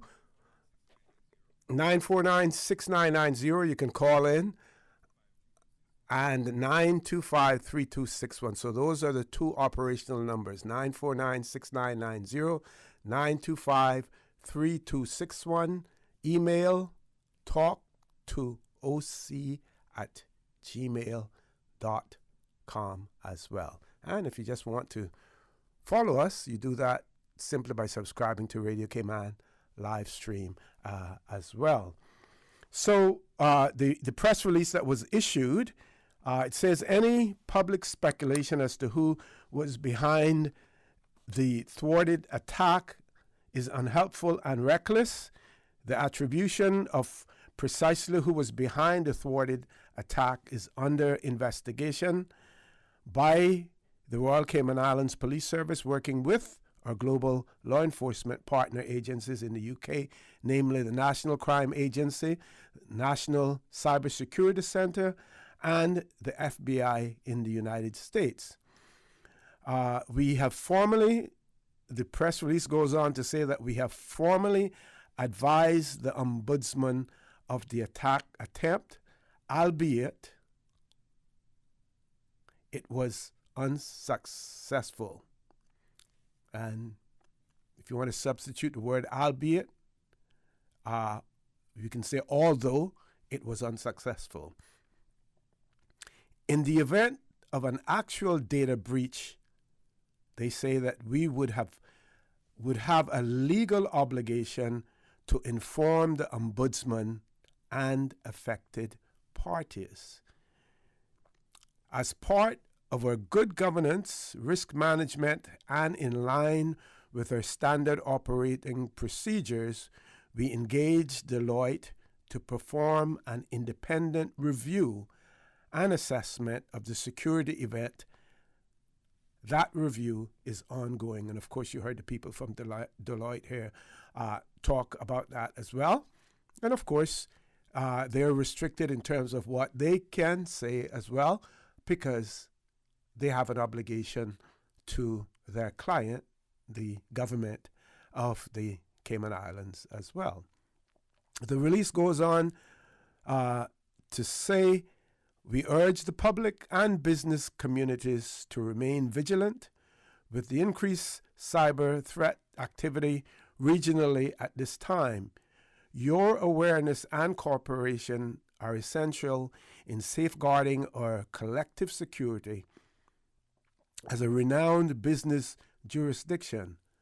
To educate yourselves further on cybersecurity best practice, we encourage you to visit www.gov.ky/cybersafe.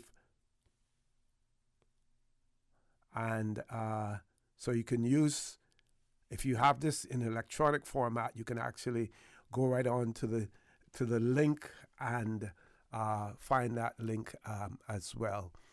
So again,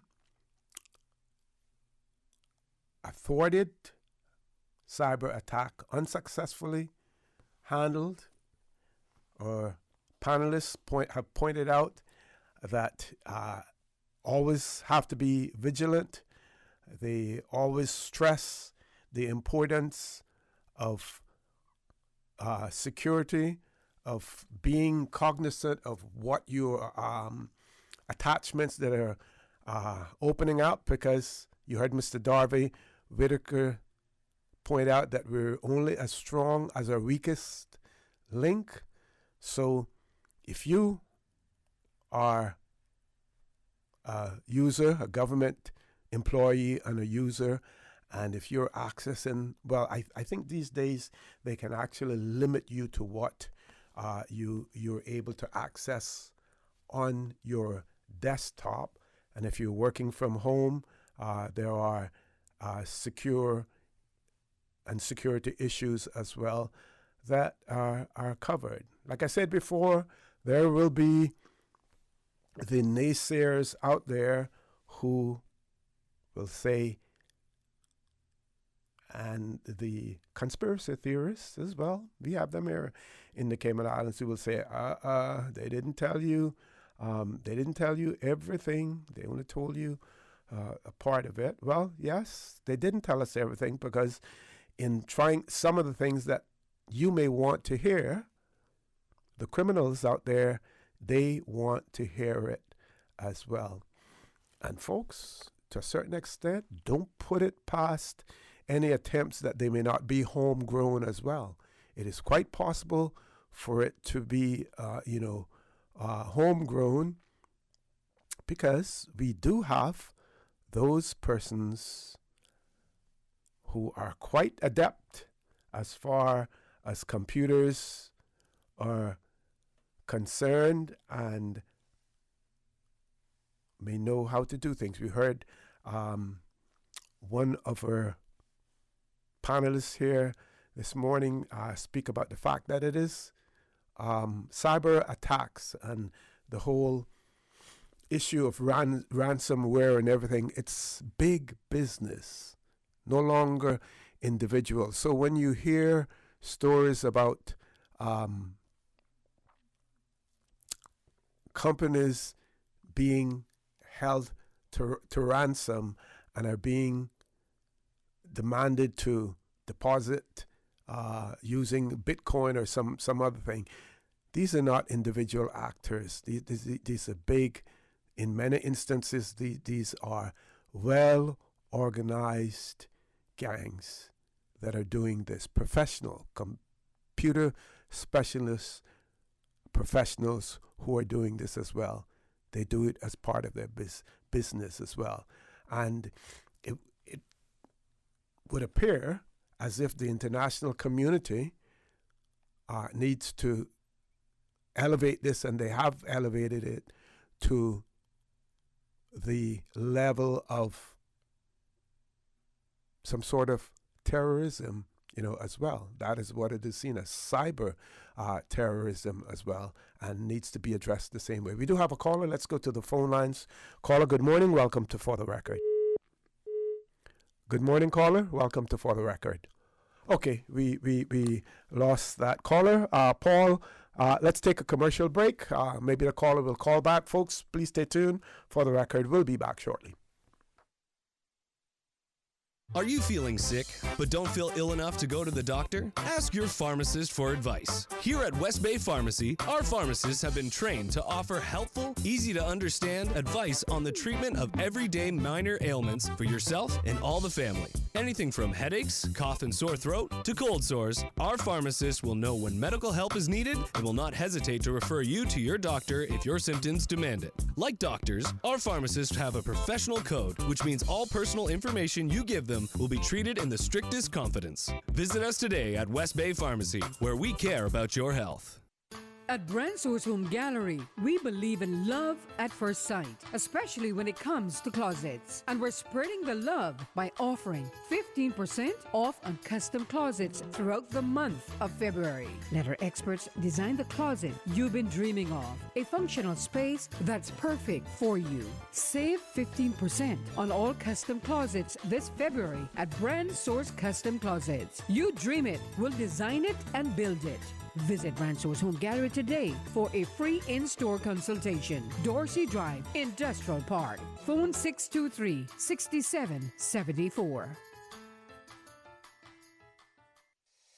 Ladies and gentlemen, have you heard the news? Digicel is back with exciting offers that are too good to resist. Activate one of our brand new prepaid or postpaid plans today and experience telecommunications like never before. With more data, dedicated entertainment options like Netflix, YouTube, Spotify, and endless social text data for all your favorite platforms. Digicel is here to make sure you stay connected and entertained. Whether you are on a prepaid or postpaid, you will also enjoy dedicated roaming data for the USA, Canada, and the Caribbean. It's all about value, and Digicel has got you covered. This spring, say hello to Los Angeles. Explore foodie havens, local markets, art exhibitions, cultural shows, theater, you name it. Getting to LA is easy with 2 non-stop flights weekly aboard Cayman Airways. Midweek airfares are now on sale from just $410 CI round trip. Some conditions apply. Check out our socials for more inspiration and visit CaymanAirways.com to book. Now is the time to see LA your way. The Cayman Airways LA midweek sale has been extended until February 24th.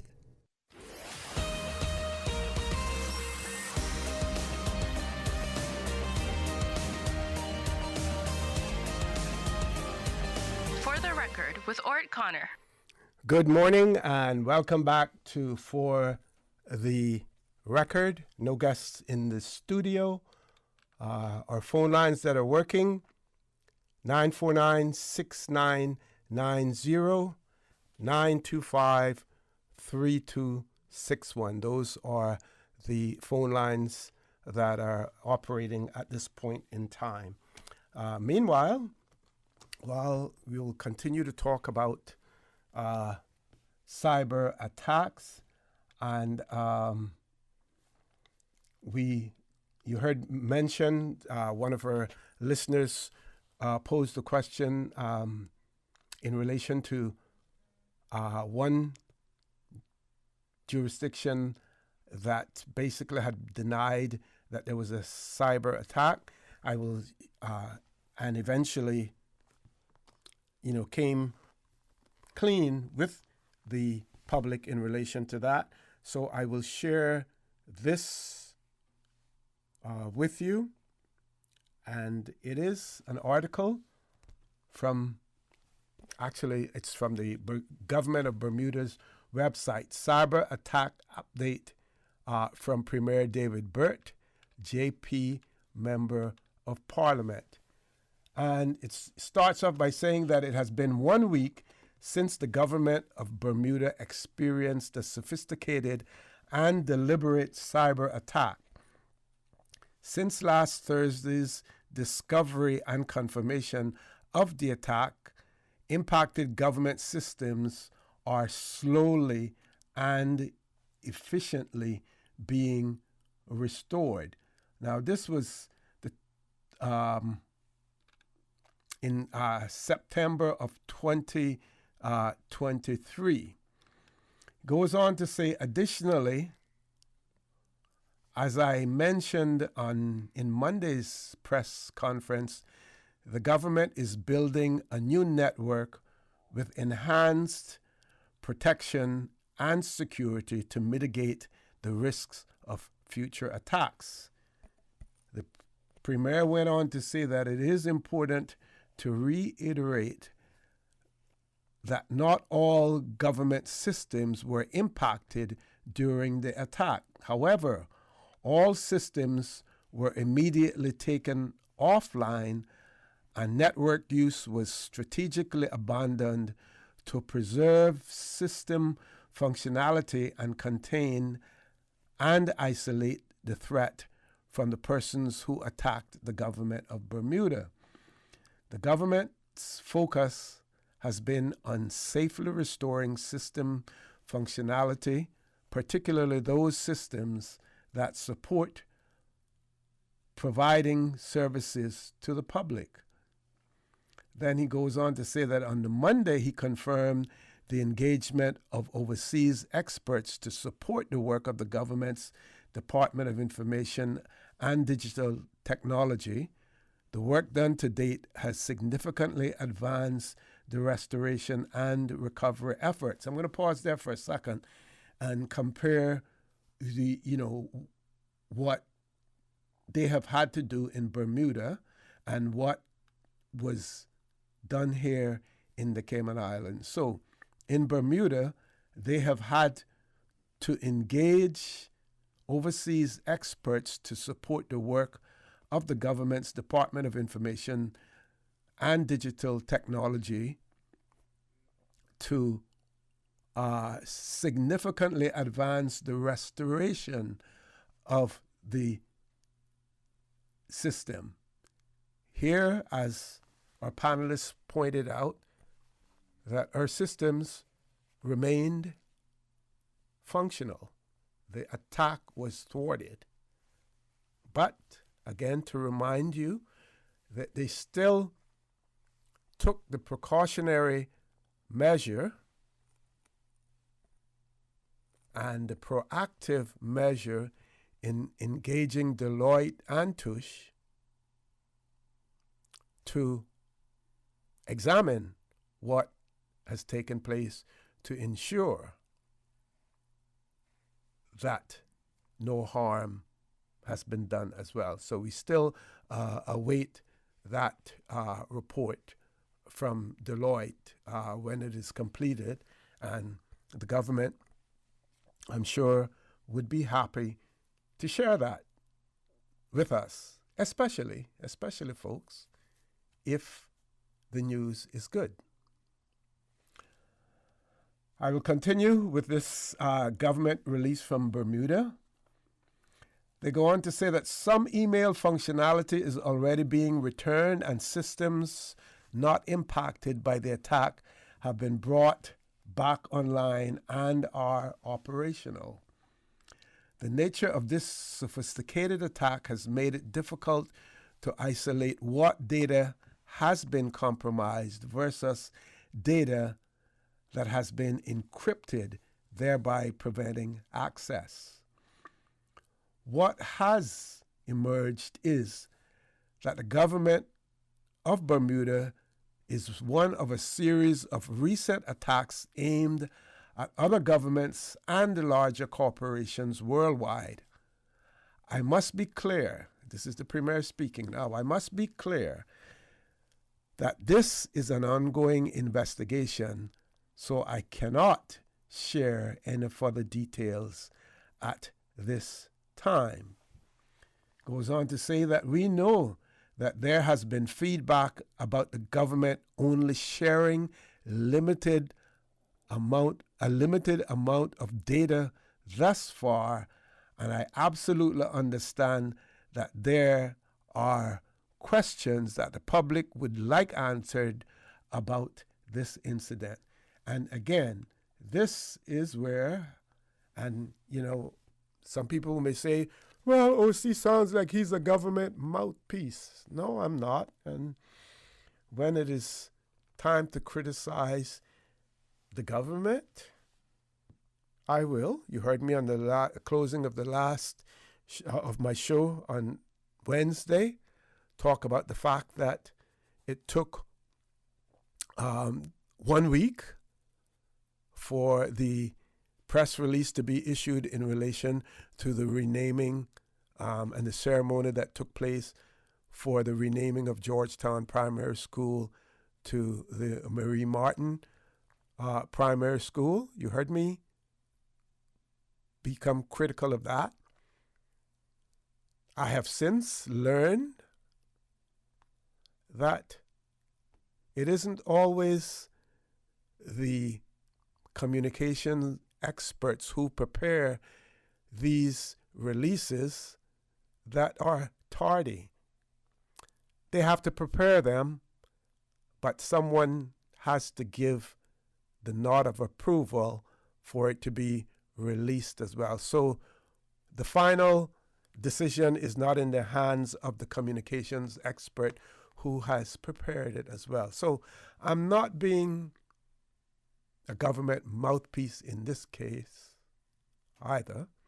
What I am pointing out is the difference with which things are being handled. Now, I don't know what the final results may be. I don't know what Deloitte may come back with.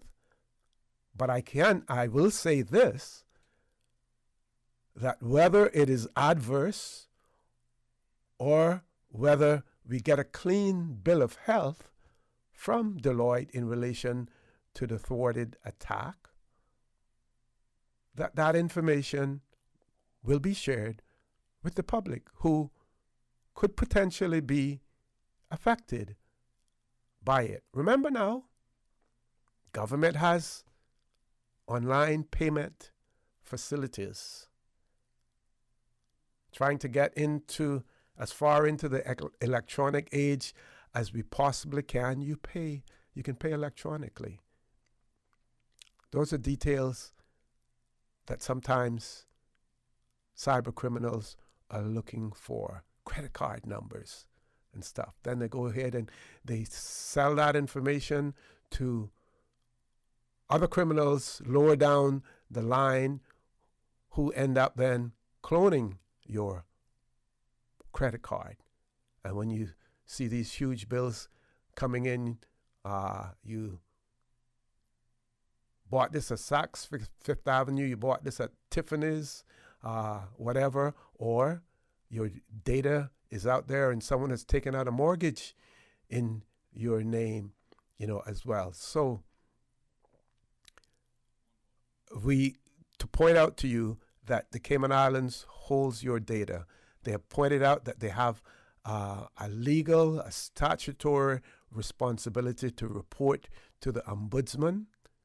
In this particular case, because the attempt was unsuccessful, but they still went ahead and reported it to the ombudsman as well. Again, some may feel that I'm being naive. I'm only telling you what the experts have told us, and I'm making a comparison between what the authorities here in the Cayman Islands have done and what transpired in Bermuda. And I'll try to find some more of the information in relation to some of the critical remarks that were made in relation to the government not coming up front, the government of Bermuda not coming out front with what had occurred. We do have a caller. Let's go to the phone lines. Caller, good morning. Welcome to For the Record. Good morning, For the Record. Good morning. Broken record. Broken record here. I have to, I give credit where credit is due, and I have to comment you on the job you're doing. And trust me, the day that I hear that you sound like MSNBC, I'll be the first one to say, look, OC, that's not accepted. But that's my favorite. That's my favorite TV station. Talk. That's my favorite. That is too bad. You're entitled to I can't end you for that because you're entitled to that, right? 100%. Mm-hmm. But they're too biased. They're too one-sided. And well, some may say that about Fox. Some may say that about Fox, or they may say that about CNN as well. They all have a slant in terms of where they lean. Look at the New York Times. Look at the Wall Street Journal. All of those a particular slant. We all have our biases. But some reason I find that MSNBC is, the worst. No credit whatsoever. I don't care. Once you're a certain person, you know who I'm talking about, you get no credit whatsoever. And that's not right. Like you say, you call it like you see it. Right? If somebody in the government is wrong, they're wrong. If they're right, give them credit for being right. Right? And that's all the public is asking for. But we'll see on our discussion a couple of days ago with Mr. Hugh. Oh yes, I appreciate everything he said, but I just wish he had given me some kind of assurance that he was going to look into the matter and try to get something done. But I didn't hear that from him. So from that standpoint, I'm a little bit disappointed in that part of it because that's what I was kind of expecting. Mm-hmm. But it did sound as if he had been out there, in the Baden Road area because he was certainly aware of what was there. So he had been in that area. Now, how long ago that was, I'm not sure. Well, it did sound like quite a while ago. And this is what is happening. People are dropping the ball too often, right? And taking too many things for granted. You have a job to do. What is going to happen to you if you don't do your job? Are you going to be in that seat? No, you're not. And that is the politicians also. You have a job to do. The people are dependent on you because we don't have the authority and the power out here as Caymanians without any kind of authority or strength to do anything. So that's why we rely on our official elected members 100%. Mm-hmm. You know, they are failing us left and right, and you know, the people are so frustrated with what is happening, and it needs to change. You see, that's all we're asking for, OC. You're doing a job, you get paid very healthy for it. So just do what you're supposed to do. Don't say, well, you know, I gotta look into it, and then as soon as something happens, then you drop the ball again, and a year later on, it's gone right back to where it was before. And this is what is happening. Okay, maybe Mr. Hugh did it some time ago, but, you know, you can't assume that it's being looked after, not with, you know, no police department in this country to enforce anything, because that police department shouldn't even be there, OC. That's how I feel about it, because they are useless. They are doing nothing for this country. So we need to get rid of every one of them. And replace them with? Let's get Filipinos, English, Canadians, even though Canadians just as bad, I guess, but any other nationality in the world, give them a try. But see, I don't see no results, right? Uh-huh. So at least, you know, I just want our own Caymanians to be there, because our own Caymanians know us, and they should be there. Yeah, you know, I was not somebody. Go ahead. Sorry, go ahead. Not from some other country that has no interest in this country. They're only here for one thing. No, Caymanians don't have nowhere to go. This is why, and we are being pushed out like you would not believe. I mean, look at all our security guards. Look at the people that is transferring our funds from banks to banks. Who they are? Huh? Ready, you know what happened? One of them planes and go load a lot of money, and you'll never hear or see anything about the people after that happens. And then what are they going to say? Oh, well, you know, no. Or see, the best prevention, they always say, is better than cure, right? So if people, our elected officials, don't see what is happening in this country and what is going to happen, then you know what? How can you call them government officials or representatives or whatever you want to call it? I mean, come on. I mean, we out here on the road, we see, you know what is happening in this country. You hate it as much as we do. But yet we get no results. What I was, before you go, caller, I was thinking the other day, again, we get so many people criticizing the Royal Cayman Islands Police Service and saying that we need more Caymanians in there. And I'm not saying that they're wrong. I'm not saying that they're wrong at all. I was thinking, and I don't recall ever seeing this. If we want to attract Caymanians to join the Royal Cayman Islands Police Service,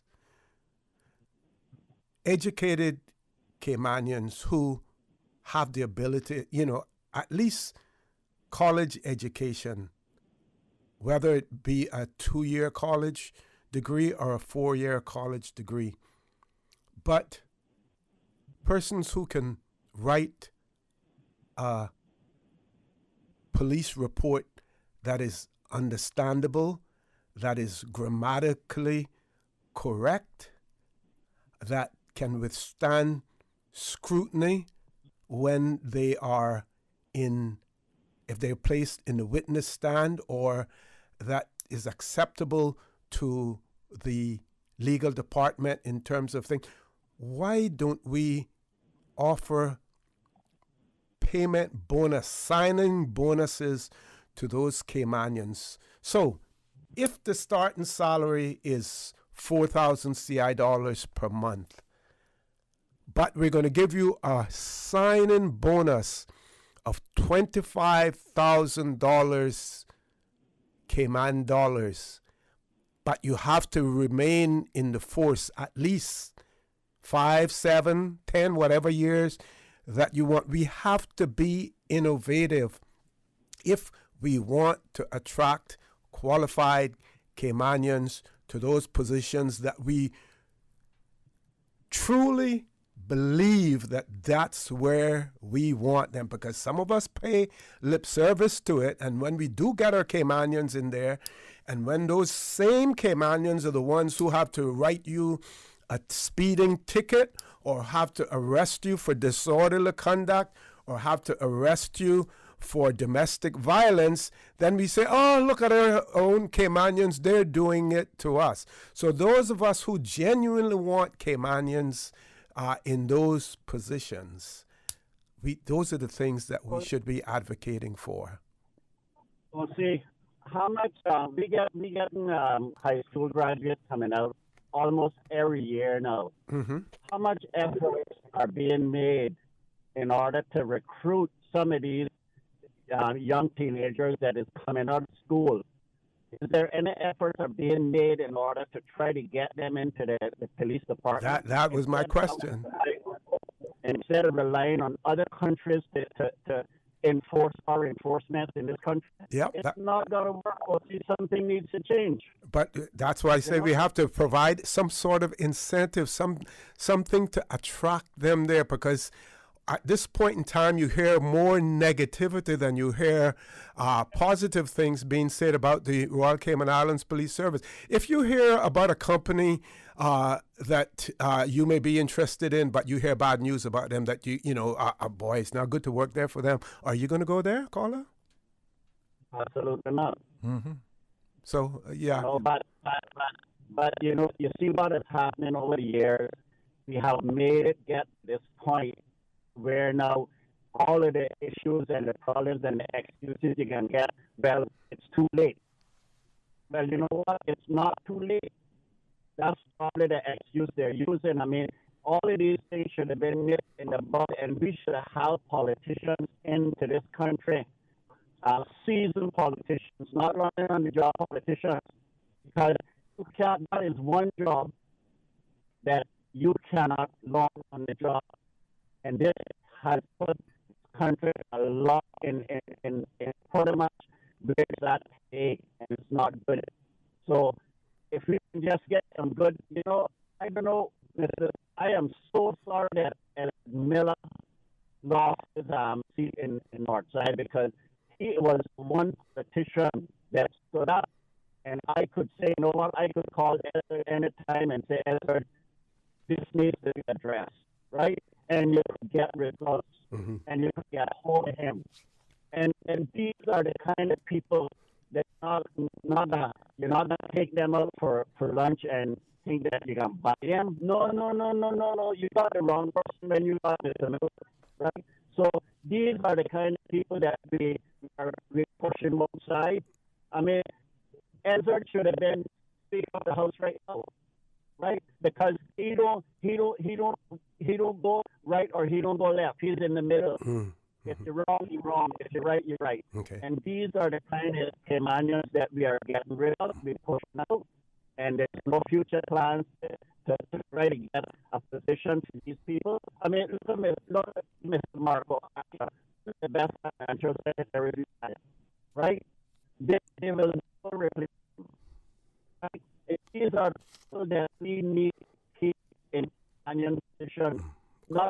Caller, you're breaking up on us, but I have to interrupt you anyway, because I've gone 5 minutes beyond my commercial break. But thanks very much for the conversation. You took a huge burden off me in terms of me having to talk, but it was really good. A good conversation, good to hear your views, and I was able to, put some of my views forward as well. And don't think of yourself as a broken record.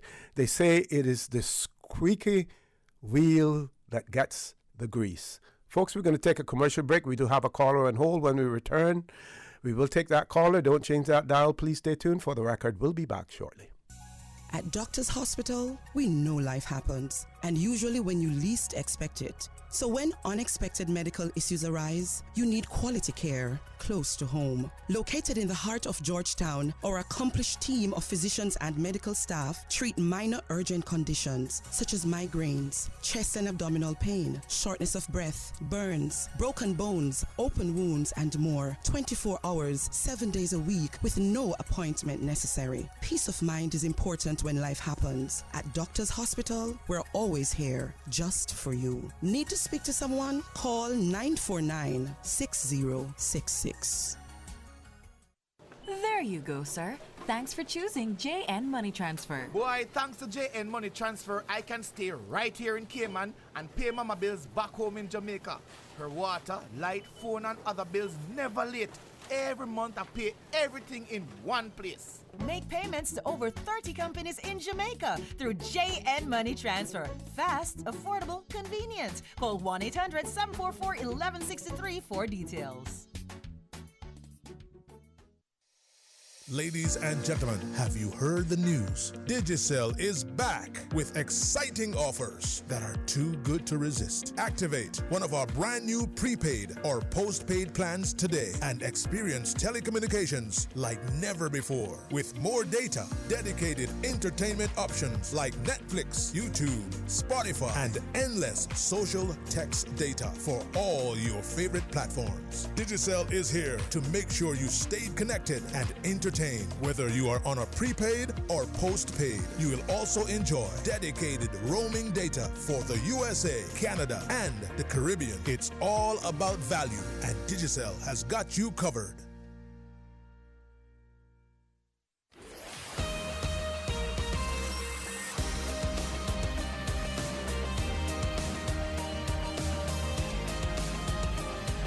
For the Record with Orrett Connor. Good morning. Welcome back to For the Record. We have two callers on hold. We're going to take the first caller that we had. Caller, good morning. Welcome to For the Record. Good morning, OC. How you doing? Good morning. I'm fine. How are you, my friend? I am good, my friend. I am good. I just want to comment on what that gentleman was saying there just now. He have some good points, very good points. And when you gave your point regarding the police force, I've always had that same description about the force, and I also think that the majority of that force should be Caymanians, but the reason Caymanians don't join that side of the government is because of the nationalities that they bring in. When the British, when the system was more British than what is now Eastern Caribbean, that we used to have the English police more or less here than Eastern Caribbean, there was a more needing or want for Caymanians to be in there because they see that they could have worked with them much easier than they can work with the ones from the Eastern Caribbean islands. And are real and truly, I don't want to say I disagree with you, OC, but I would like to say one thing about the part on the education side of it.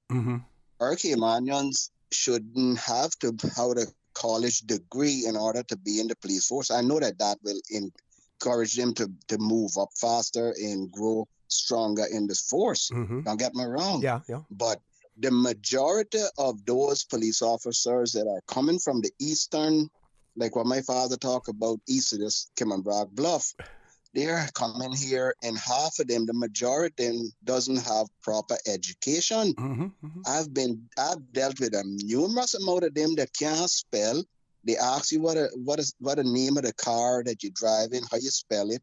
They can't write a proper report when they go to court. So how are our government bringing in these police officers from the Eastern Caribbean islands that hardly can read and write, but they stopped bringing in the British police that used to come here, and to me, it was a better system. I'm not discriminating no one. I call a spade, but for the service back when they had more British police than what had Eastern Caribbean officers, to me, the force was much better than what we are receiving today, because those people don't want to harm their own kind. And I see that time and time again here. So we are creating a problem with the Caymanians are going to be picked out and targeted every time they're on the street. And that is unfair. To me, it's very unfair. But caller, go ahead, sir. Go ahead. I'll let you finish. No, you go ahead. Sorry. Yeah, I mean, I know the commissioner very well. I grew up with him and everything else. And I would hate to know that he are sitting there and not noticing what's happening when he can introduce more English or whatever the gentleman said. I mean, he was correct. He should introduce different nationality police into the service that Caymanians can feel comfortable working among different nationalities otherwise than just Eastern Caribbean people, because those people they have a mentality, and like I say again, I'm not prejudiced or I'm not discriminating anyone, but they have a mentality that it's their way or no way. So caller, if I told you that the majority of the overseas territories, even those in the Eastern Caribbean, are experiencing the same issues that we're experiencing here in the Cayman Islands, is in terms of attracting locals to their police service. Would that surprise you? And while I say that, then I think we need to look at where we came from. What was this, how did we get to this place? There was a point in time, and people will tell you, when the vast majority of the Royal Cayman Islands Police Force, that was known at that time, were Caymanians. When did it all change? Yes. And you have other overseas territories that are having the same experience in attracting their locals to serve. And I know I understand clearly what you're saying there, and I agree with you. With they going through the same process and the same experiences. Yeah. So the question we have to ask is why. Yeah, why? Because when the whole thing about it is, OC, and I complain around here many times. I hold argument with people. Sometimes I hold argument, sometimes I hold a proper conversation. But some people get too carried away when you try to hold a conversation with them, so you have to correct them where you know you're right. But our government system went under this Caribbean system, and I call it the Caribbean system because even to the education system has adopted to the Caribbean system with the education level of getting away with the British system, and now they're going back to the British system, which was a better system if you ask me. In the police force, it was the same thing. When we had the British police in the Cayman Islands force, we had more Caymanians. As soon as that stopped, our Caymanians stopped. So who is to blame?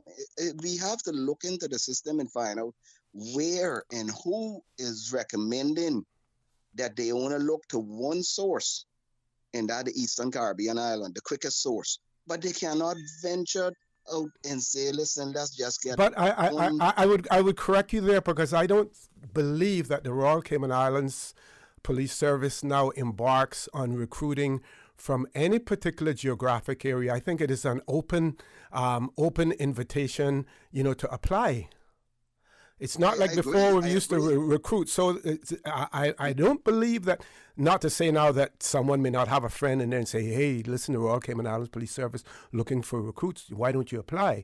But I don't believe that there's a concerted effort to recruit from any specific geographic area by the administration itself. But caller, I'm going to ask you to leave us there. I have to take a last commercial break, and we do have another caller on hold as well. But thanks for your input. Thank you. Take care. Last commercial break. We still have another caller on hold. Caller, hang in there. As soon as we return, we will take your call. Please stay tuned for the record. We'll be back shortly. This spring, say hello to Los Angeles. Explore foodie havens, local markets, art exhibitions, cultural shows, theater, you name it. Getting to LA is easy with 2 non-stop flights weekly aboard Cayman Airways. Midweek airfares are now on sale from just $410 CI round trip. Some conditions apply. Check out our socials for more inspiration and visit CaymanAirways.com to book. Now is the time to see LA your way. The Cayman Airways LA midweek sale has been extended until February 24th. At Doctors Hospital, we know life happens, and usually when you least expect it. So when unexpected medical issues arise, you need quality care close to home. Located in the heart of Georgetown, our accomplished team of physicians and medical staff treat minor urgent conditions such as migraines, chest and abdominal pain, shortness of breath, burns, broken bones, open wounds, and more. 24 hours, 7 days a week with no appointment necessary. Peace of mind is important when life happens. At Doctors Hospital, we're always here just for you. Need to speak to someone? Call 949-6066. At Bransour's Home Gallery, we believe in love at first sight, especially when it comes to closets. And we're spreading the love by offering 15% off on custom closets throughout the month of February. Let our experts design the closet you've been dreaming of, a functional space that's perfect for you. Save 15% on all custom closets this February at Bransour's Custom Closets. You dream it, we'll design it and build it. Visit Bransour's Home Gallery today for a free in-store consultation. Dorsey Drive, Industrial Park. Phone 623-6774. Every day, thousands of us use our roads. I drive to work. My dad drives me to school. I make deliveries across the island. But with every journey comes responsibility. Our actions behind the wheel can have serious consequences, so let's make a commitment to safety. The Cayman Islands government invites you to take the Safe Drivers Pledge. The pledge is our opportunity to show our dedication to creating a safer environment on our roads. Do it for your community. For your loved ones. For yourself. Let's make our roads safer together and say no more for 2024. Visit www.gov.ky/road safety for more information and to take the pledge.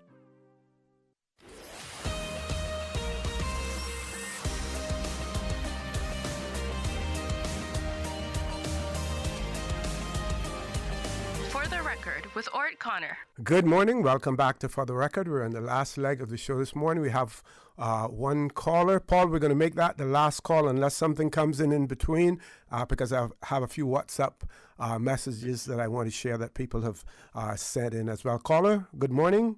Welcome to For the Record. Hey, good morning, Mr. Connor. Good morning. Good morning. How are you? Happy Friday to you. Thank you. Thank you. Same to you. Oh my goodness. This is one day that I don't even know how to feel after hearing your comments just now.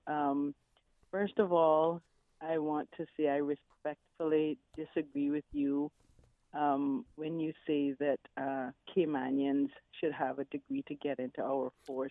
Wait. Let me explain myself. Okay. I wasn't saying that Caymanians should have a degree. What I'm saying is that if the Royal Cayman Islands Police Service wants to attract quality candidates with degrees, Caymanians, because policing is professional work. You have forensics, you have commercial crime now, you have cyber crime and stuff like that. Not all policing is just for a high school graduate. Those days are gone. So if the Royal Cayman Islands Police Service wants to really attract quality candidates, then they should be looking to attract those same college graduates who say that they're coming home with a degree but can't find a job in their field. Why not? Sometimes, I never... Well, I was going to say, if I were young, I wouldn't, and I was in this position now, this would not have been the job that I would have chosen to begin with. But nothing wrong with you changing. But my point is to attract quality, not to say that we should require Caymanians to have it. No, that's not what I'm saying. That's the wording that I was understanding. Sorry if I misinformed anyone. Yes, sir. Because I know, and I'm sure you know more than I do, that we have many. We've had many Caymanians who came out of school and joined the forces of school with a high school diploma, and they worked their way up. They were trained in specialist areas as they moved up through the ranks. As we see our present Cayman Islands homegrown commissioner now, and I feel that, and I can tell you this, Mr. Connor, without pointing to any geographical location, I have seen firsthand over and over for years and years that there are officers that are not Caymanians that cannot properly compose a police report. Oh, yeah. And this, I mean, in fact, it has been an issue where I have actually, for lack of a better word, complained about, and I have seen it cause cases to topsy-turvy. I've actually spoken on this issue to the Complaints and Discipline Office of RCIPS week before last, because it is something that is of concern where we have, I mean, mostly these reports have to be, they're I guess, seemingly taken by hand a lot of times, or if a person goes into the station. And we have the computer where everything is typed up, Microsoft Word or whatever is used. Carla, I'm going to ask you to get to your point real quick for me because yes. running out of time. Yes, and I can't understand for the love of me why this should be the issue in today's, but I want to say that I understand your point in saying that if we want to attract Caymanians with degrees, but I also, and I don't wholeheartedly agree that it's absolutely all in the past where a Caymanian can come into the force and start to train themselves as they go along. I do wholeheartedly believe we need to attract persons from other geographical locations. When the Barbados route opened up, I was saying that we could have had recruitment from that area because we had many police officers back in the days that came from other Caribbean islands and made up a healthy number of different. And our police recruits went to Barbados to train. That was the training training ground for Caymanian recruits. Yes. So I'm going to continue to encourage Caymanians to get involved in our local police force. Mm-hmm. Don't be discouraged because they don't have a high school diploma. They can actually work and go to school at the same time, the way with technology today. Yeah. There's a law school, there's UCCI, there's online courses, and so forth. Continue to consider. I've lost my train of thought now when you interjected, but as I said, I was a little thrown off with the comment, so I had to call to say I want to encourage Caymanians because we matter of fact, I can assure you that Caymanians do not have a problem as much so with some other geographical locations in terms of composing witness statements and police reports and so forth, and with grammar and spelling and punctuation and that sort of thing. I can't say how I know, but everybody knows I worked at the court's office in the criminal register for 4 years, and you can publicly go into court sometimes and hear the discrepancies with how reports are produced and what they how they're composed and so forth. But I just want to leave you with that. I'm a little unnerved with it, but thank you very much. Thank you very much. And I hope that I have put some clarity to that. My whole point was that the Royal Cayman Islands Police Service needs to attract quality candidates. Yes, right? Agree. And that there are quality candidates out there who are looking for jobs, who are probably looking for career changes. That is one of the reasons why I suggested that some sort of a signing bonus should be offered, a substantial signing bonus should be offered to attract qualified Caymanians to those posts as well. So caller, thank you very much. Yes. One of our listeners has written in and said, I want to give Peter a big shout out for his comments with our level of policing comment on our island. I only caught his last sentence. He is perfectly correct. We do need to recruit our own cultural police. No other police are coming to our country to police us. There are hundreds of young women and men leaving our high school, send them away to train and a professional police academy. Give them incentives like a livable salary, reduced interest rates on sale of real estate, example, purchasing property and buying a home. There are many incentives to mention. So that I want to thank that writer for that, because they actually